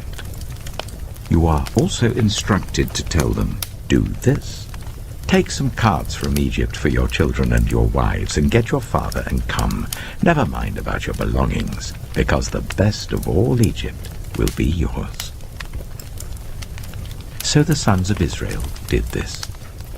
Joseph gave them carts, as Pharaoh had commanded, and he also gave them provisions for their journey. To each of them he gave new clothing, but to Benjamin he gave 300 shekels of silver and 5 sets of clothes. And this is what he sent to his father: 10 donkeys loaded with the best things of Egypt, and 10 female donkeys loaded with grain and bread and other provisions for his journey. Then he sent his brothers away, and as they were leaving he said to them, "Don't quarrel on the way." So they went up out of Egypt and came to their father Jacob in the land of Canaan. They told him, "Joseph is still alive. In fact, he is ruler of all Egypt." Jacob was stunned. He did not believe them. But when they told him everything Joseph had said to them, and when he saw the carts Joseph had sent to carry him back, the spirit of their father Jacob revived. And Israel said, "I'm convinced. My son Joseph is still alive. I will go and see him before I die." Genesis chapter 46. So Israel set out with all that was his, and when he reached Beersheba, he offered sacrifices to the God of his father Isaac. And God spoke to Israel in a vision at night and said, Jacob, Jacob." "Here I am," he replied. "I am God, the God of your father," he said. "Do not be afraid to go down to Egypt, for I will make you into a great nation there. I will go down to Egypt with you, and I will surely bring you back again, and Joseph's own hand will close your eyes." Then Jacob left Beersheba, and Israel's sons took their father Jacob and their children and their wives in the carts that Pharaoh had sent to transport him. So Jacob and all his offspring went to Egypt, taking with them their livestock and the possessions they had acquired in Canaan. Jacob brought with him to Egypt his sons and grandsons and his daughters and granddaughters, all his offspring. These are the names of the sons of Israel, Jacob and his descendants who went to Egypt. Reuben, the firstborn of Jacob. The sons of Reuben: Hanok, Palu, Hezron, and Carmi. The sons of Simeon: Jemuel, Jamin, Ohad, Jachin, Zohar, and Sheul, the son of a Canaanite woman. The sons of Levi: Gershon, Kohath, and Merari. The sons of Judah: Onan, Shelah, Perez, and Zerah. But and Onan had died in the land of Canaan. The sons of Perez: Hezron and Hamul. The sons of Issachar: Tola, Pua, Jeshub, and Shimron. The sons of Zebulun: Sered, Elon, and Jahilel. These were the sons Leah bore to Jacob in Paddan Aram, besides his daughter Dinah. These sons and daughters of his were 33 in all. The sons of Gad: Zephon, Haggai, Shunai, Esbon, Eri, Erodai, and Arilai. The sons of Asher: Imnah, Ishva, Ishvi, and Beriah.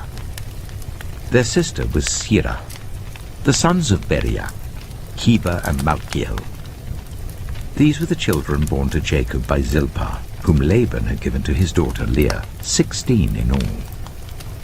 The sons of Jacob's wife Rachel: Joseph and Benjamin. In Egypt, Manasseh and Ephraim were born to Joseph by Asenath, daughter of Potiphar, priest of On. The sons of Benjamin: Bela, Becher, Ashbel, Jirah, Naaman, Ehi, Rosh, Muppim, Huppim, and Ard. These were the sons of Rachel who were born to Jacob, 14 in all. The son of Dan: Hushim. The sons of Naphtali: Jaziel, Gunai, Jezer, and Shillem. These were the sons born to Jacob by Bilhah, whom Laban had given to his daughter Rachel, 7 in all. All those who went to Egypt with Jacob, those who were his direct descendants, not counting his sons' wives, numbered 66 persons. With the 2 sons who had been born to Joseph in Egypt, the members of Jacob's family, which went to Egypt, were 70 in all. Now Jacob sent Judah ahead of him to Joseph to get directions to Goshen. When they arrived in the region of Goshen, Joseph had his chariot made ready and went to Goshen to meet his father Israel.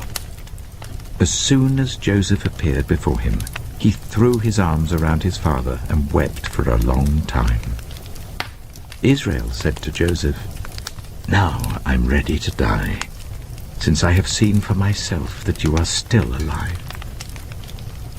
Then Joseph said to his brothers and to his father's household, "I will go up and speak to Pharaoh, and will say to him, 'My brothers and my father's household who are living in the land of Canaan have come to me. The men are shepherds, they tend livestock, and they have brought along their flocks and herds and everything they own.'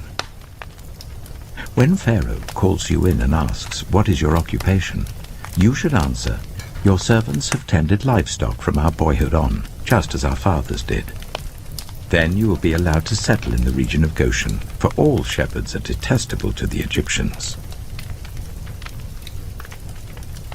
Genesis chapter 47. Joseph went and told Pharaoh, "My father and brothers with their flocks and herds and everything they own have come from the land of Canaan and are now in Goshen." He chose 5 of his brothers and presented them before Pharaoh. Pharaoh asked the brothers, "What is your occupation?" "Your servants are shepherds," they replied to Pharaoh, "just as our fathers were." They also said to him, "We have come to live here for a while because the famine is severe in Canaan, and your servants' flocks have no pasture. So now please let your servants settle in Goshen."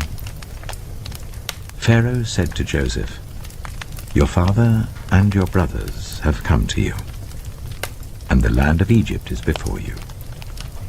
Settle your father and your brothers in the best part of the land. Let them live in Goshen, and if you know of any among them with special ability, put them in charge of my own livestock."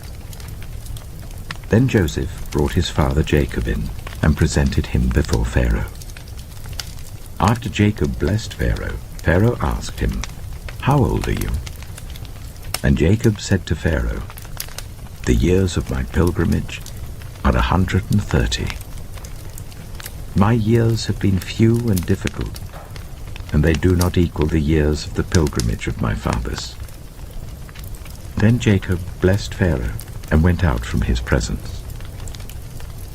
So Joseph settled his father and his brothers in Egypt and gave them property in the best part of the land, the district of Ramesses, as Pharaoh directed.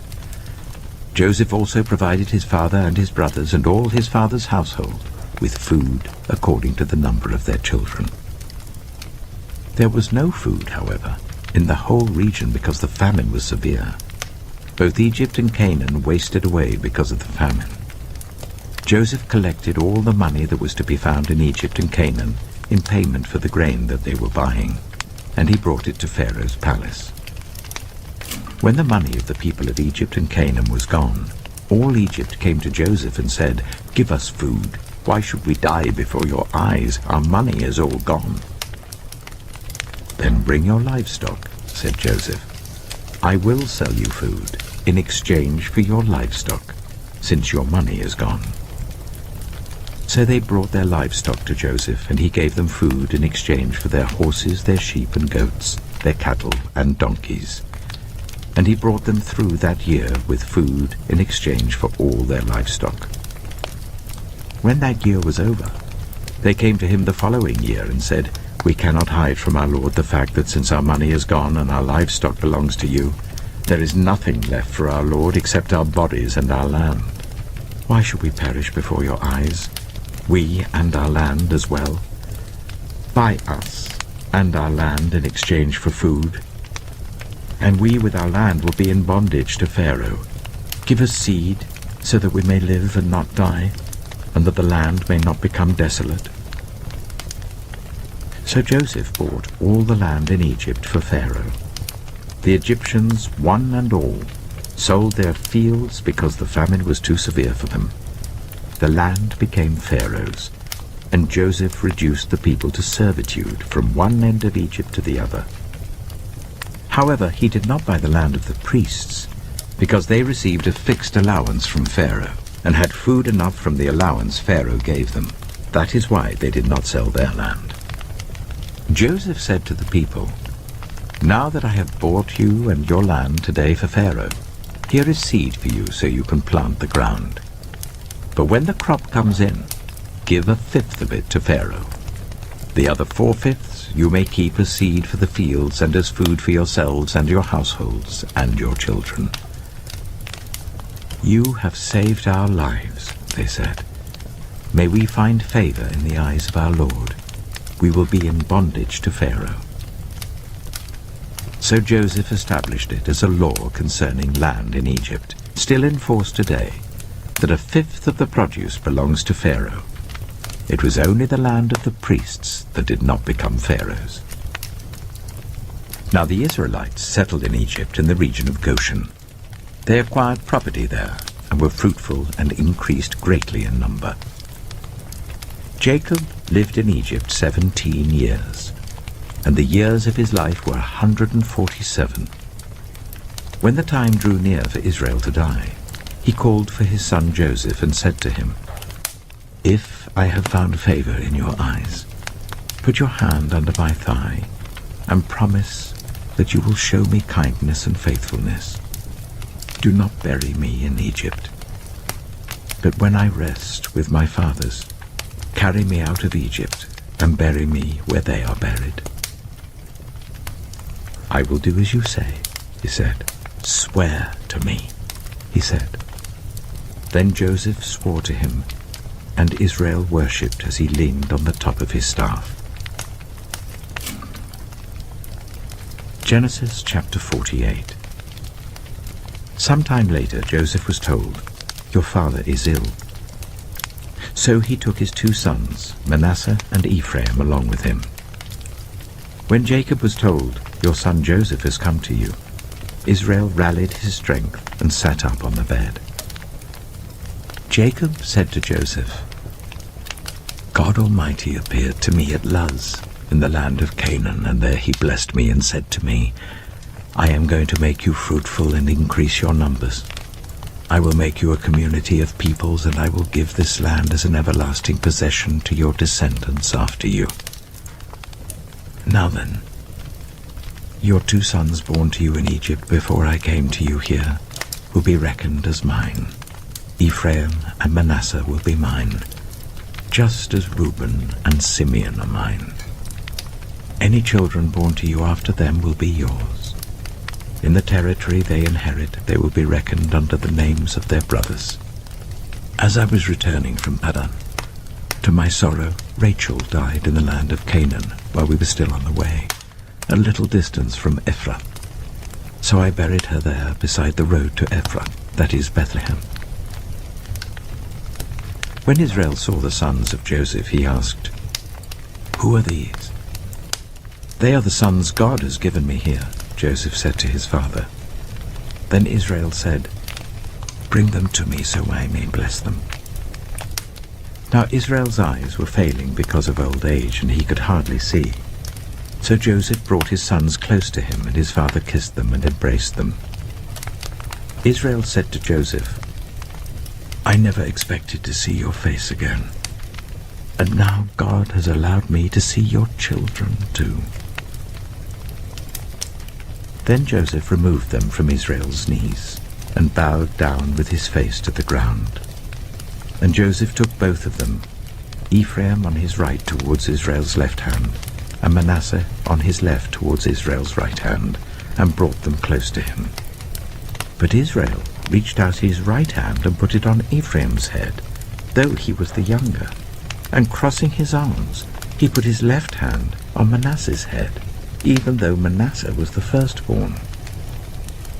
Then he blessed Joseph and said, "May the God before whom my fathers, Abraham and Isaac, walked faithfully, the God who has been my shepherd all my life to this day, the angel who has delivered me from all harm, may he bless these boys. May they be called by my name and the names of my fathers, Abraham and Isaac, and may they increase greatly on the earth." When Joseph saw his father placing his right hand on Ephraim's head, he was displeased. So he took hold of his father's hand to move it from Ephraim's head to Manasseh's head. Joseph said to him, "No, my father, this one is the firstborn. Put your right hand on his head." But his father refused and said, "I know, my son, I know. He too will become a people, and he too will become great. Nevertheless, his younger brother will be greater than he, and his descendants will become a group of nations." He blessed them that day and said, "In your name will Israel pronounce this blessing. May God make you like Ephraim and Manasseh." So he put Ephraim ahead of Manasseh.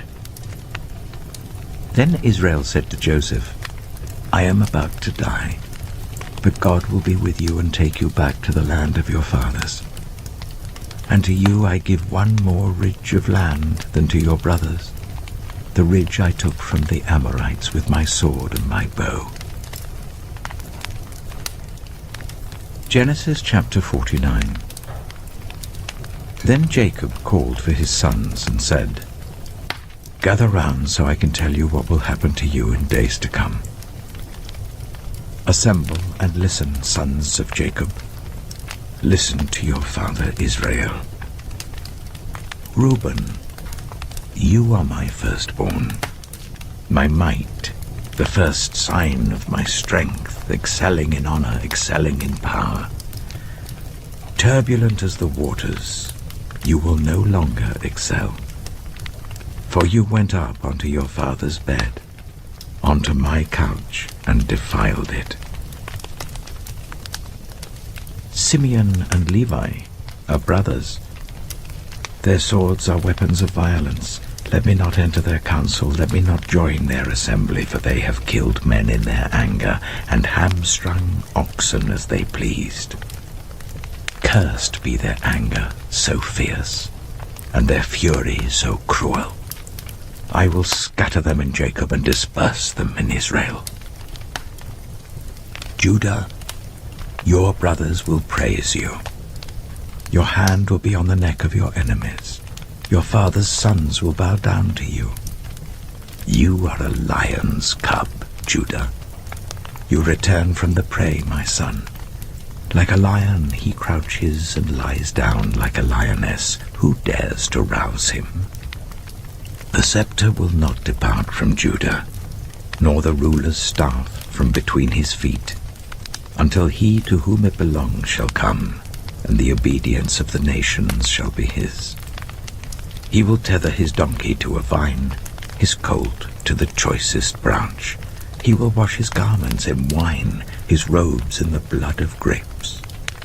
His eyes will be darker than wine, his teeth whiter than milk. Zebulun will live by the seashore and become a haven for ships. His border will extend toward Sidon. Issachar is a scrawny donkey lying down among the sheepfolds. When he sees how good is his resting place and how pleasant is his land, he will bend his shoulder to the burden and submit to forced labor. Dan will provide justice for his people as one of the tribes of Israel. Dan will be a snake by the roadside, a viper along the path that bites the horse's heels so that its rider tumbles backward. I look for your deliverance, Lord. Gad will be attacked by a band of raiders, but he will attack them at their heels. Asher's food will be rich. He will provide delicacies fit for a king. Naphtali is a doe set free that bears beautiful fawns. Joseph is a fruitful vine near a spring, whose branches climb over a wall. With bitterness archers attacked him, they shot at him with hostility. But his bow remained steady, his strong arm stayed supple, because of the hand of the mighty one of Jacob, because of the shepherd, the rock of Israel, because of your father's God who helps you, because of the Almighty who blesses you with blessings of the skies above, blessings of the deep springs below, blessings of the breast and womb. Your father's blessings are greater than the blessings of the ancient mountains, than the bounty of the age-old hills. Let all these rest on the head of Joseph, on the brow of the prince among his brothers. Benjamin is a ravenous wolf. In the morning he devours the prey. In the evening he divides the plunder. All these are the 12 tribes of Israel, and this is what their father said to them when he blessed them, giving each the blessing appropriate to him. Then he gave them these instructions. I am about to be gathered to my people. Bury me with my fathers in the cave in the field of Ephron the Hittite, the cave in the field of Machpelah, near Mamre in Canaan, which Abraham bought along with the field as a burial place from Ephron the Hittite, There Abraham and his wife Sarah were buried. There Isaac and his wife Rebekah were buried. And there I buried Leah. The field and the cave in it were bought from the Hittites. When Jacob had finished giving instructions to his sons, he drew his feet up into the bed, breathed his last, and was gathered to his people. Genesis chapter 50. Joseph threw himself on his father and wept over him and kissed him. Then Joseph directed the physicians in his service to embalm his father Israel. So the physicians embalmed him, taking a full 40 days, for that was the time required for embalming, and the Egyptians mourned for him 70 days. When the days of mourning had passed, Joseph said to Pharaoh's court, "If I have found favor in your eyes, speak to Pharaoh for me. Tell him, my father made me swear an oath and said, 'I am about to die. Bury me in the tomb I dug for myself in the land of Canaan.' Now let me go up and bury my father. Then I will return." Pharaoh said, "Go up and bury your father, as he made you swear to do." So Joseph went up to bury his father. All Pharaoh's officials accompanied him, the dignitaries of his court and all the dignitaries of Egypt, besides all members of Joseph's household and his brothers and those belonging to his father's household. Only their children and their flocks and herds were left in Goshen. Chariots and horsemen also went up with him. It was a very large company. When they reached the threshing floor of Atad, near the Jordan, they lamented loudly and bitterly, and there Joseph observed a 7-day period of mourning for his father. When the Canaanites who lived there saw the mourning at the threshing floor of Atad, they said, "The Egyptians are holding a solemn ceremony of mourning." That is why that place near the Jordan is called Abel Mizraim. So Jacob's sons did as he had commanded them. They carried him to the land of Canaan and buried him in the cave of the field of Machpelah near Mamre, which Abraham had bought along with the field as a burial place from Ephron the Hittite. After burying his father, Joseph returned to Egypt, together with his brothers and all the others who had gone with him to bury his father. When Joseph's brothers saw that their father was dead, they said, "What if Joseph holds a grudge against us and pays us back for all the wrongs we did to him?" So they sent word to Joseph, saying, "Your father left these instructions before he died. This is what you are to say to Joseph. I ask you to forgive your brothers the sins and the wrongs they committed in treating you so badly. Now please forgive the sins of the servants of the God of your father." When their message came to him, Joseph wept. His brothers then came and threw themselves down before him. "We are your slaves," they said. But Joseph said to them, "Don't be afraid. Am I in the place of God? You intended to harm me, but God intended it for good, to accomplish what is now being done, the saving of many lives. So then don't be afraid. I will provide for you and your children." And he reassured them and spoke kindly to them. Joseph stayed in Egypt, along with all his father's family. He lived 110 years and saw the 3rd generation of Ephraim's children. Also the children of Machir, son of Manasseh, were placed at birth on Joseph's knees. Then Joseph said to his brothers, "I am about to die, but God will surely come to your aid and take you up out of this land, to the land he promised on oath to Abraham, Isaac, and Jacob." And Joseph made the Israelites swear an oath and said, "God will surely come to your aid, and then you must carry my bones up from this place." So Joseph died at the age of 110. And after they embalmed him, he was placed in a coffin in Egypt.